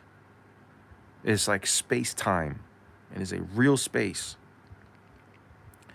Are we just going into the big brain's dreams? No. Shadow, the whole universe is the dream. You understand? It's a map. You understand, Shadow? You understand what I'm saying? When we go, when I say that when you exit your body in lucid dream, there's all these maps in your brain, and they're like, some of them are the size of a city, some of them are the size of a room, and there are these different mappings that you can go into. They're these separate spaces. They are these separate reality spaces that are separated by black voids. Okay? Those mappings are their own little universes. Waking reality, our whole universe, is one map inside of the big brain that's generating this huge, all these different universes. How do we wake up the big brain? You can't wake up the big brain. The big brain is already awake. The big brain is awake. I don't know if it's fucking awake. It might be sleeping, but we are not the big brain. The big brain is its own being. You are in your head. You're Mr. Shadow. You are the God. You are the God brain of Mr. Shadow. You are the Mr. Shadow universe brain. Okay? You understand what I'm saying? Yes, Ian, yes. Every time you have a dream, every time you have a different dream in a different place, you are in a different separate mapping, a different space in your brain. Yes, it's separated by black voids. I don't know exactly the structure of how they're separated, but they're separate. They're not all put together because I fly to the edges of them and they're not put together.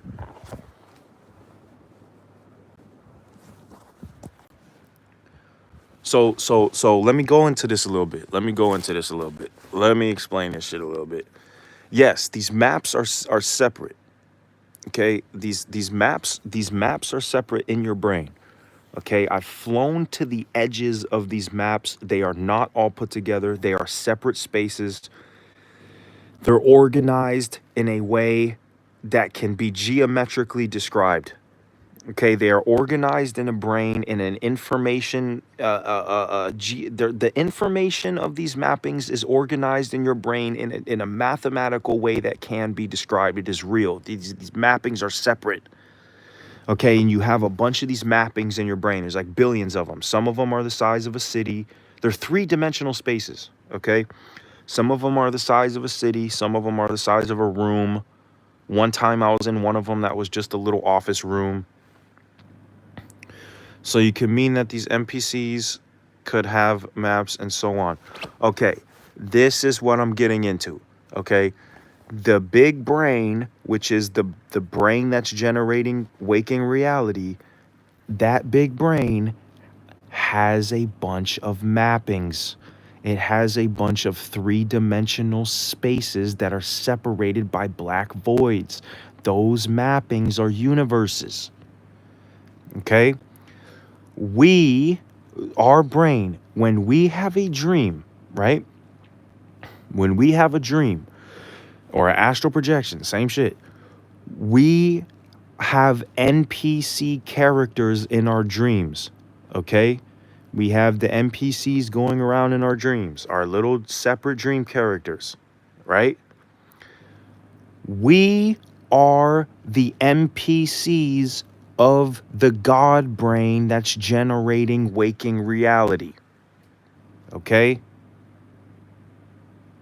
We are, but waking reality is so big and sophisticated that we have a sufficient enough structure that we can actually embody, like we actually can become self-aware because it's big enough and stable enough and complex enough. But the little NPCs in our brain, they're too basic and they don't have enough sufficient complexity of their own little neural structure where they can compute enough information to become self-aware. So the little NPCs in our brain, they're made of awareness, but they're being lent information from external processes in our brain for them to act out their behaviors. They're not internally generating. They're generating randomness because the universe is all made of awareness, and awareness generates randomness. But you understand what I'm saying? Do y'all understand what I'm saying? We're the NPCs in this fucking God brain's dream. Okay, the God brain is its own being. It's its own organism. Okay, it has an identity. It is a person. You know, it's not like a human, obviously. It's fucking like not like a human at all, but it is a person. It has it is a one it's awake right now. It's not like, you know, it's not we're just like, okay,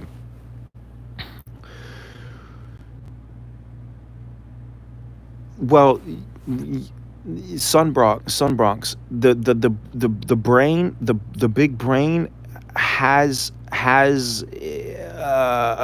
put it this way, the big brain can imagine what it wants. The big brain can it can grab the paintbrush and paint what it wants, but it is forced to only paint. It's only able to paint what the paintbrush is able to paint. The paint the brain can influence what the realities turn out to be, but it can't go against logic. Okay, because think about it like this. How you doing, Nick? So it's daydreaming. No, no, it's not daydreaming, Shadow. No, no, no, no, no, no, no. Listen. While you're awake right now, while y'all are awake and listening to this right now, whatever y'all doing right now, those mappings in your head are still in there. They still exist. Those billions of three-dimensional spaces are actively existing in your head right now as you're awake. You don't have to go to sleep for them to exist. Your awareness is traveling into them when you go to sleep, but they're still there. So when you're talking about the creator, did the big brain design the universes?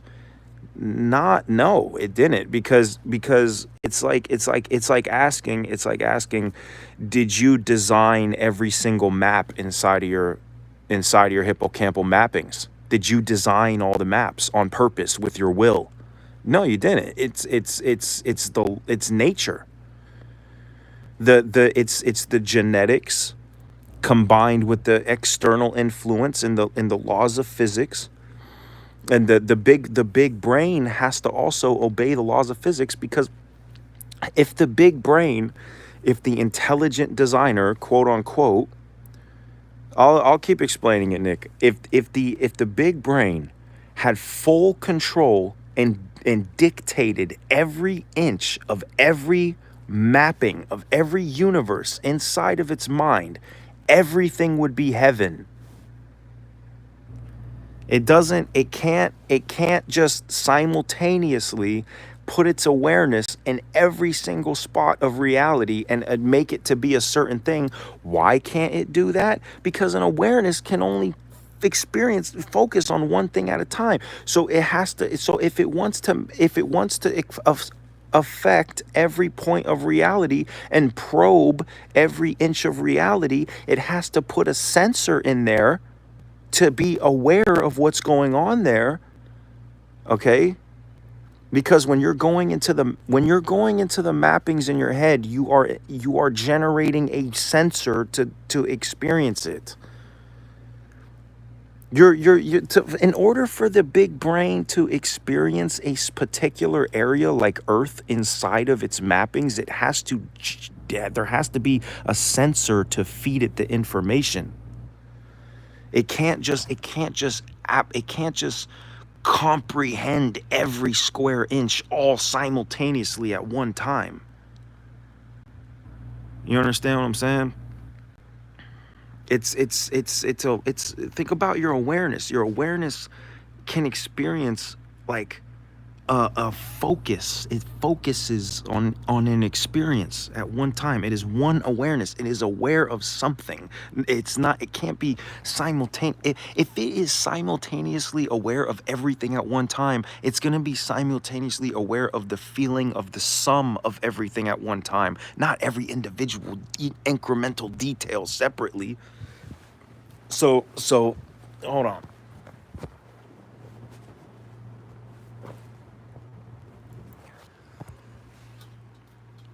Understand it now. You get what I'm saying? Do you get what I'm saying, Sun Bronx? The brain, the big brain is also subjected to the laws of physics. It has no choice. It has the choice that it can manipulate stuff inside of its maps if it wants to. If it wants to, if the big brain, right? We're talking about the big brain, right? Which the mappings of the big brain are the universes. Like we're living in one map. Our universe is one map inside this big brain, which is the multiverse. The fucking big brain's mappings is the multiverse. If if if the big brain wants to experience one of the planets in one of its mappings and one of its, you know, it has to it can't just float up to it like a ghost with no body. It has to receive the input of that area. It has to sense it from a point of view, from a perspective. If the awareness wants to see the planet, it can't see the planet by being the planet. It has to see the planet by generating eyeballs and a brain and a mechanism to process the information to see it. You can't make or see what you don't know or couldn't be everywhere at once. You can't, exactly. You can't be everywhere at one time. This whole thing, existence itself has to follow logic, math. It has to follow logic or it doesn't work. The awareness itself is illogical, but in order for the awareness to interact with the reality, there has to be logic. So when this big brain that we're living inside of, it is its own being, its own person. It has its own awareness that is experiencing whatever the hell it experiences. Well, logic, Machiavelli, logic is 2 plus 2. Logic is the opposite of magic. Logic is there has to be an explanation. There has to be a cause and effect. Nick and Sun, think of it like your soul awareness is operating system when the Linux, then your body is the laptop. Laptop, the OS needs a physical PC to work. Well,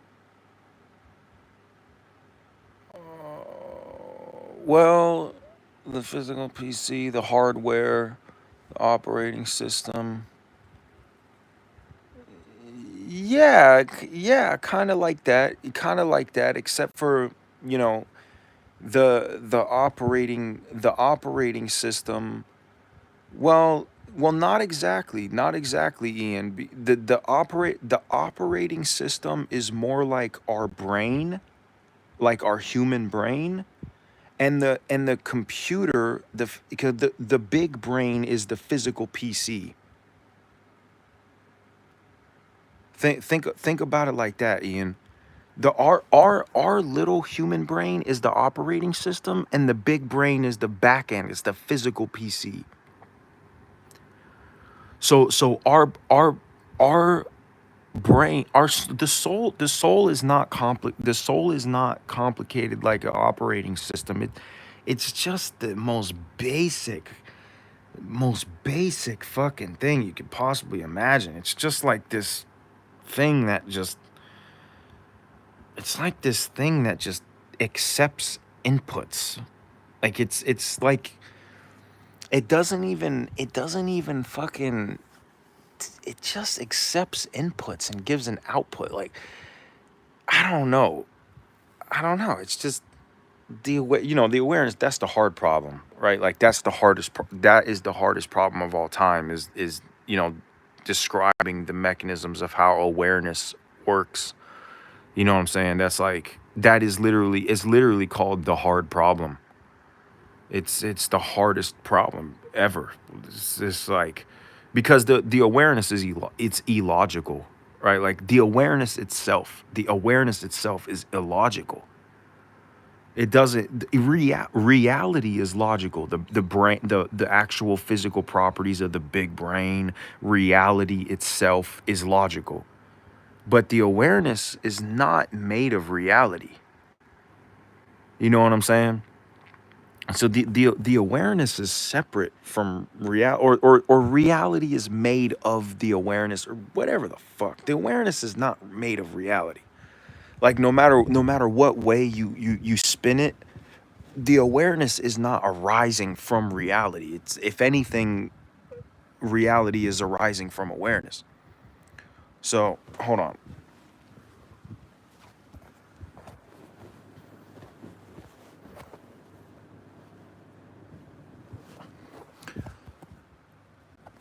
Interesting. Have you got a chance to see your soul by any chance on a mirror during a projection? Nah, the soul, you can't see the soul. The soul, if you could see the soul, that would mean that it's made of reality. The soul is not made of anything. It's not something. Something is something something that exists is something that is in reality, something that is logical, something that exists, something that's real. The soul is completely not even in the same conversation as that. The soul is something that is just, I don't know how to describe. You can't describe it. I can't describe it. I don't know. That's where my brain doesn't work anymore. That's where nobody's brain works anymore. When you're trying to dig into what the soul is, nobody is capable of doing that, because our brains are logical machines. So that's why I really am interested, and I like describing the mechanical workings of how, like, the big brain and the multiverse and the brains and all that kind of stuff like that, because that actually can logically be described, and it could possibly, it definitely can be tested experimentally. But the awareness, like, trying to figure out what that is, all you can do the best thing you could do with that is just talk about its properties. That's all you could do. All you could do is just say that, apparently this thing doesn't like to feel bad. Like, bad feelings are bad feelings, good feelings are good feelings, and it doesn't want to feel good. It doesn't want to feel bad, and it wants to exist. It doesn't want to die. Like, that's like, it's just like, what the fuck else can you say? It's this magical god fucking thing. It's just, a soul is a word that the brain made, kind of like how the brain named itself. The brain is trying to, the soul is trying to look at itself with the brain, basically. The soul is trying to figure out what it is. You know what I'm saying? The soul's trying to look at it. Like, as I'm trying to describe the soul, I am the soul trying to describe itself with a brain. You know what I mean? It's like, it doesn't even fucking make any sense. It's just like, because, like, if you take the brain away from the soul is just in instincts. It's not like, the soul doesn't give a shit what the soul is. You know what I'm saying? The whole concept of like caring about meaning and stuff like that, that just comes when you have a brain. Like, that comes from a brain. Like, that doesn't come from the soul. The soul is just like this impulsive, reactive thing that feels stuff. Like, it's just this thing that takes an input and feels something and then gives an output. Like, it doesn't even, Like the whole processing of like thinking like what am I and all that kind of shit, that just comes from a brain. That comes from the brain sending the information to the soul and the soul giving a feeling from that information and spinning it back out, right? So the soul, the soul's not, I don't know what the soul, if it's even could be called energy. I don't even know if it could be called energy. The energy is definitely reality. Reality is definitely made of energy, but the soul, well, you know, they say energy can't be created or destroyed, right? But the soul, man, the soul is but what's interesting about the soul, you know, to go a little bit deeper into that, you know, the soul doesn't want to feel good, doesn't want to feel bad. But it's interesting how when the brain thinks about stuff like what am I? It's like when it gives that information to the soul, it's almost like the soul reacts to that information as if it wants to know. You know what I mean? Like if you take the brain away from the soul doesn't even think about shit like that because it can't think because it doesn't have a brain. But once you have the brain and it's reacting to the information of the brain, it's almost like the soul wants to know what it is. You know what I mean? Yeah, Machiavelli. Yeah, the soul can be energy, right? But it's not deep enough of an explanation. It needs deeper. It needs a more profound explanation. You know what I'm saying? It's like all we can do is describe how the soul reacts to stuff. Like what it wants, what it wants, how it reacts to stuff. Like that's all we can describe about it. Like it's this thing that is just being, I don't fucking know. It is so magical, man. It is really so magical that it's like I know that thing exists forever. It exists forever. That thing has nothing to do with the brain. It is you. Yeah, it is you. It's the real you. It's the you under the ego. Soul is a conscious energy. I mean, that's what it is. It's really like when you really dig into it and you see that there's no way around it, that thing is something special, that it's something magic that can't be destroyed. It really is like relieving. It's very relieving to know that all this waking life is just a bunch of dream shit. It's not even you know what I mean? It's like it's just this like it's just a fucking video game. Like it's not even like the soul is just magic god like it's just the soul animates your body. Yeah, exactly. The soul animates the energy. The soul is the play button to the universe. It's imagine making a robot and then putting that in consciousness and it gives its own person. Exactly. Yeah, it'd have to be a quantum computer because the quantum mechanics is involved in somehow the awareness functioning. I mean, it's all fucking crazy, man. It's all crazy, but you really gotta you always gotta remember that reality is just a gigantic machine that is separating the soul into separate pieces and allowing it to experience something. That's all it is. It's this thing that's letting that for the soul is using reality to experience stuff. The willow chip, are you talking about like a Neuralink? What do you mean the willow chip? Oh, you talking about the quantum chip, the quantum computing chip? Another one, sir. What do people really mean when they say they are enlightened? It is like the soul finally found itself via the brain in simpler way. Let me tell you something, man. People overcomplicate the hell out of enlightenment, especially monks. Monks will say shit like enlightenment is just it just is. You just are. Like they'll say shit that's vague and it's like you don't know what the fuck they mean. You know what I mean? I'm gonna say this shit real simple, bro. Enlightenment is the simplest shit to understand when you actually understand what it is.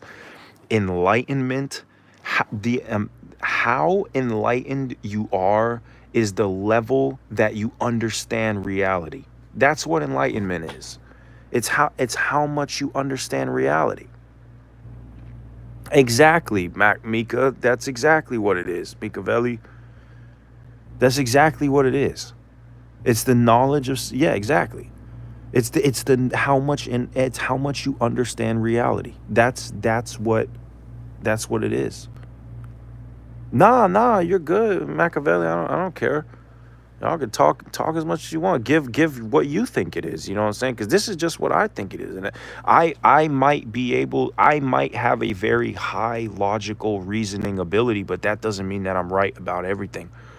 There's gonna be shit that I don't get right, but I'm pretty sure that I'm right about the universe being a big brain and the mappings and all that shit because I've seen it and fucking flown around in them and shit like that. That's the only reason I know that shit, is because I've been in the astral projections and flown around in the mappings and flown off the edges of them and seen how it structurally is put together from the inside out. That's how come I know all this shit. You know what I'm saying? I'm not making this shit up. You know what I'm saying? I fucking seen it. Yes, we are part of the creator's body. Yeah, but the whole thing about the creator, right? The whole thing about the creator is we're an NPC inside of the mappings, inside of the big brain. But I don't think that the I think that the creator, well, actually, you know what, man? Now that I think about it, the soul, the way that the soul interacts with matter, right? The way that the soul, when the soul gets the input from reality and then it gives it its output to use its will to change reality to make it what it wants, I guess the creator is the soul. Like I guess the creator, yeah, the creator is the awareness. That's the creator. That's the creator. Because the soul is just going to keep morphing existence into what it wants it to be. And it's continuous. And we're all part of the creator. Yeah, we're all part. Yeah, exactly. We are all part of the creator. Exactly. We're a piece of the creator. And the only reason we feel like we're separate pieces is because the reality that we created. That's the only reason we feel like we're separate pieces. Like the creator is the ocean and we're drops in the ocean. Yeah, or like the creator doesn't have a size. You know what I'm saying? It created something to make the appearance of of size. You know what I'm saying? Like because like the ocean, right? Like I get what you mean by the ocean. I thought about it like the ocean for a long time. But like think about it, like what if the creator like it doesn't it because like the ocean is like it's like, well, no, I guess I see what you mean by the ocean. You mean like yeah, the ocean would be like how reality separates us and spreads us, makes the appearance of us being spread out. That's what you mean. I get what you mean by the ocean. Yeah, exactly. And we're drops in it. Yeah, exactly. We're all connected through the stardust. We are with the hive mind. Exactly. Energy and consciousness. Yeah, Sun Bronx. Yeah, that's actually a really good example. Brute thought put energy into it, and thoughts put energy into it. Collective consciousness. The creator is like the universe unendingly expanding and creating. Exactly. That's what the fuck it is. Water equals life. Yeah, like sand on the beach. Exactly. But okay, Okay, so we got that. So that all makes sense. We all agree that that makes sense. That's what it has to fucking be. It has to fucking be that. And you know what, you know what the thing is? Like, I feel like you see how we all agree on this shit and how all this shit makes sense? It's because it makes logical sense. It's like 1 + 1 = 2. It fucking makes sense. Like, it's like when you really think about it, there's no way around it. It has to be like that. Because there's just like when you look to the left and you look to the right, there's nothing there. There's no other fucking answer. It has to be like that. And it's like all of us talking think we're like talking to different people. Isn't it fucking crazy? Isn't it crazy? This is fucking insane because Sun Bronx, the universe, and guess what, the awareness, the awareness instinctually created this experience to be like this, because 1 is the loneliest number, and two can be as bad as 1, but 1's still the loneliest number.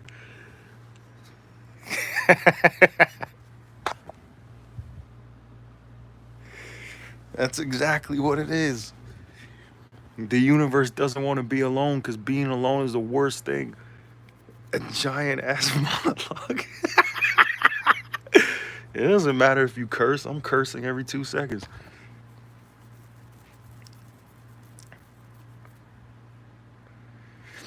That's what it is, man. The universe instinctually, without even just reactively, didn't want to be alone. God doesn't want to be alone. God doesn't want to be alone. So it made the experience of it not being alone. We're just motherfucking, we're just this thing just doing whatever that, trying to do what it wants. That's what it is. We are this weird awareness thing trying to do what it feels like doing. That's what we are. That's so crazy though. How the fuck does God confuse himself? It's like what the fuck?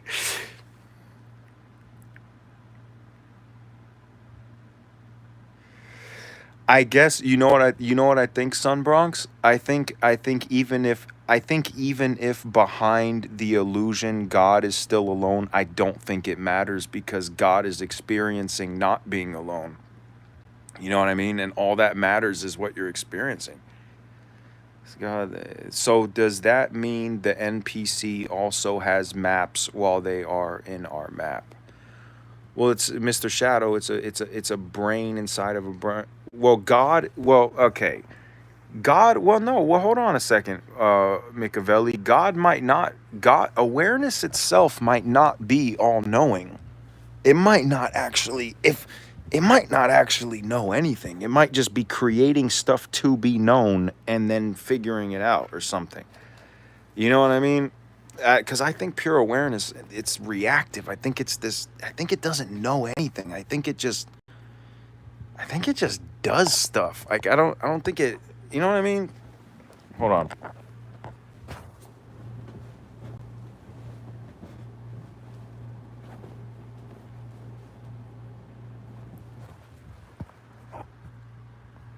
All right, hold on a second. Hold on. Let me had to plug my phone on the charger. Let me look through everything y'all said. Hold on. Bomb bouncing off the walls. God awareness, lose a separateness. So does that mean the NPC also has maps while they are in our map? So is God all alone, a separateness? God is all knowing, and native beliefs the creator loves humor. Okay. Well, so does that mean the NPC also has maps while they are in our map? No, Mr. Shadow. No, Mr. Shadow, because Mr. Shadow, because then you start to get down to where You start to get down to quantum mechanics and string theory, and you start to get down to like pure randomness and shit like that, and it gets to the point where things can't have structure anymore. So maps can't be the maps can't be the NPCs inside of our dreams are, it's getting too small where stuff can't be structured stably anymore. It's like it can't be stable anymore. It gets to the point where you start getting smaller and smaller and smaller and smaller, because eventually you have to get small enough in reality where you get to the size where the awareness is actually interacting with the reality and changing stuff through willpower magically. You understand what I'm saying? Like, reality has to get small to the point to like string theory, and lower than that to the Planck scale, to where time doesn't make sense. It has to get small to the point where the awareness is magically changing things physically.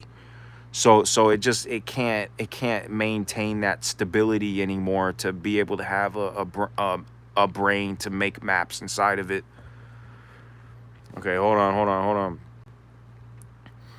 And native beliefs, creator loves humor, like the Matrix, bro. The awareness can read the code to what exactly Machiavelli. It's like codes. It's like a program language. Yes.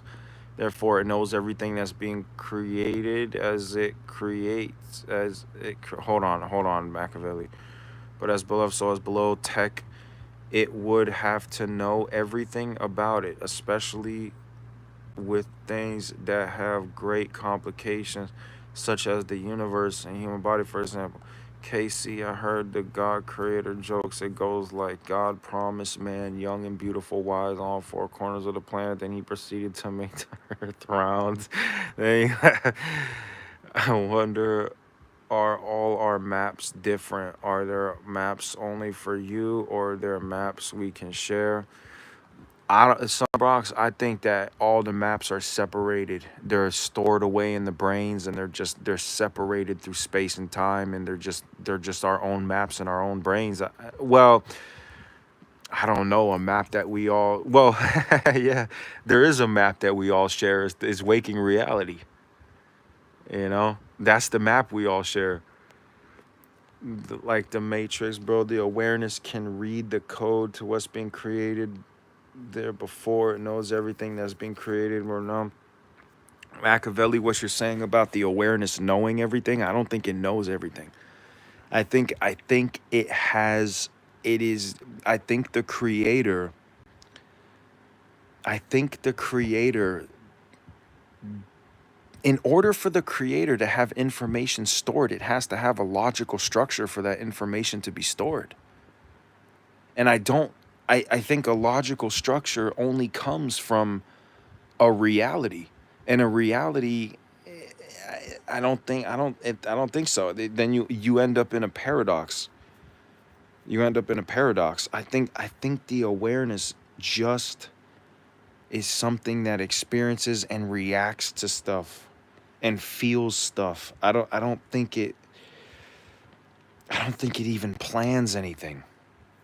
I just think it has these native attributes, and I don't understand how. I don't fucking understand how. I don't know. It's like trying to explain the awareness again. It's just you break your fucking brain, I'm telling you.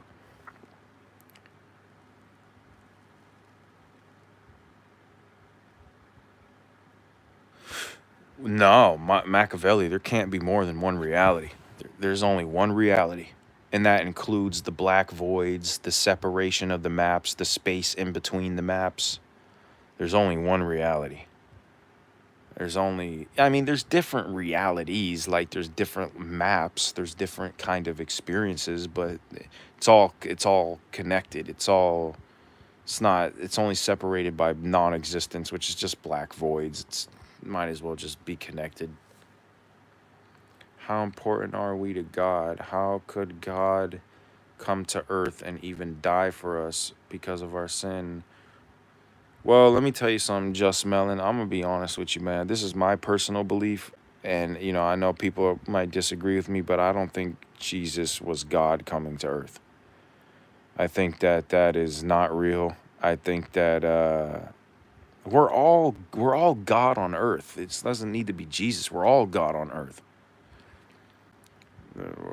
Satan, and please, while at it, kindly explain to me what the phrase "as above, so below," as within, so without. I've seen it everywhere. Well, Ian, you gotta remember, man, all that stuff was made by God. You gotta remember that. I mean, God. It was made by man. It was made by people. People wrote all that. As above, so below. People said that.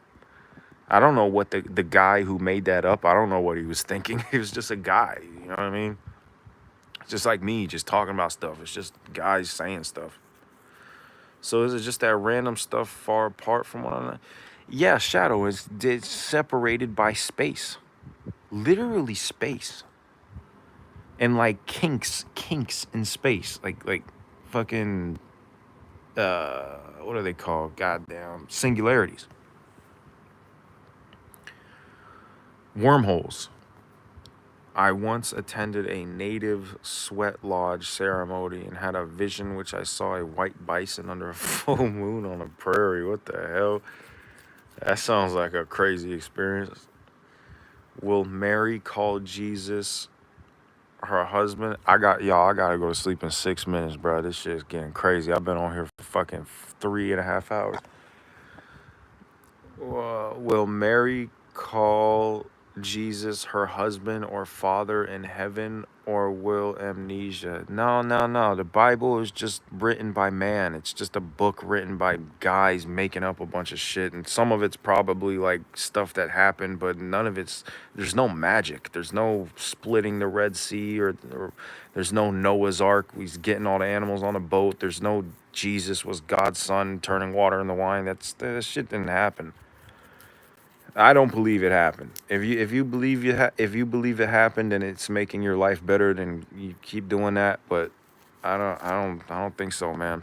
But it doesn't have to. It doesn't have to happen. It's already God's already fucking real. It doesn't have to. Just because Jesus, I don't believe Jesus, it doesn't mean I don't believe that God, like we hold this conversation. You know what I'm saying? That doesn't have to be real for life to be magical. Can't prove it, but wormholes is like a gate, timeline, dimensions. Listen, man, they proved the existence of wormholes. They found that quantum entangled particles are actually connected by things called wormholes. There is a theory called inflation theory where they state that at black holes, the singularity opens up a wormhole. They think that all the black holes are connected through wormholes and they're communicating information. They think that black holes open up another bubble of space-time, that it actually rips open another bubble of space and creates another pocket universe. That's inflation theory. I think that black hole is basically, to put it in how we're talking about it, the black hole opens up another map. The black hole generates another map. That's what inflation theory says. But it doesn't call it a map. I'm calling it a map from what I see in the astral projections, but I can't prove it. I think only sheep brains believe that God became human and could be killed. Yeah, exactly. God's not going to come to Earth. If the universe brain decided it was going to come to Earth, oh my fucking God. It would be ridiculous. It's not going to die. It's just fucking, what do you mean? It's fucking... If the universe brain decided to generate a body and come to Earth, it would be like way crazier than Superman. It'd be like Dr. Manhattan. Magic doesn't exist. The reality to God's power isn't magic. We just lack understanding. What? Melon, if you read, you can see he never died. That's what I'm saying. Well, listen, Jesus, I think Jesus was a guy. He was just a guy. I think his mom, Mary, got impregnated by another man, and I think Jesus was probably a real person, but I don't think that he was God's special son or whatever and had powers, and I don't believe that. I think that that's not real. And this is why, how can we fully understand God? No, I don't. I'm not. I don't think we can fully understand God. I can't fully understand God. I try all the fucking time to understand this shit, and I hit brick walls every fucking time. When I start getting to the awareness and really trying to poke into that and figure out what that is, I can never. I always just fucking get to a point where I'm like, all right, I'll never understand it. You know what I'm saying? Like I get to the point where it's just like, forget it. If you ask me, religion is man's best invention. Yeah, it's good and bad.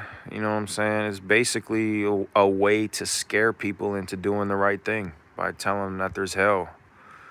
There's no need for hell. This is already hell. You're just gonna keep reincarnating back into this shit until it's heaven. It's just so ridiculous. Uh, we were created to have a relationship with him, not for revenge. I think we are him, man. I think we are the creator. We are the creator. We're the creator. We got to do the right thing so that we can have a good time. That's just, it's like you could turn it into magic and all that stuff, think of it like this mystical religious stuff. But at the end of the day, what is it really? We got to do the right thing so we can have a good time, which is really just I.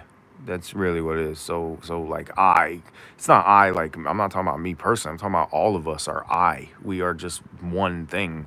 So like whatever, we can have a good time. So we made this reality so real that we are here. I don't know, man. I think the awareness over time ended up formulating. I don't even know how this shit started, to be honest. How did existence first start? What was the first beginning of time? That's another question that's unanswerable. It's like a paradox. Exactly, we're the same shit. Exactly, we just we're fighting with ourselves basically for no reason, destroying ourselves. We have parts of him in us, parts of his character we inherit. Yeah, the Machiavelli, the ego has characteristics of God in it, of the awareness, right? The ego, the brain, how the nature, how nature interacted. Life in this world is a maximum of under 90 years in life, and after death is forever. So we must know where we are going after we die. Yeah, we must know that, and the only way we're going to know that is if we map out the structure of the big brain and the mechanisms in which the fucking awareness travels into dreams in our own brain. That's the only way we're going to figure it out. It's the only way we'll figure it out. You can prove life after death. You can prove it. You have to see how the brain pushes the awareness into a dream. Then you have to map out the big brain and see where it gets pushed to. That's how you can prove life after death. It's the only way you can prove it.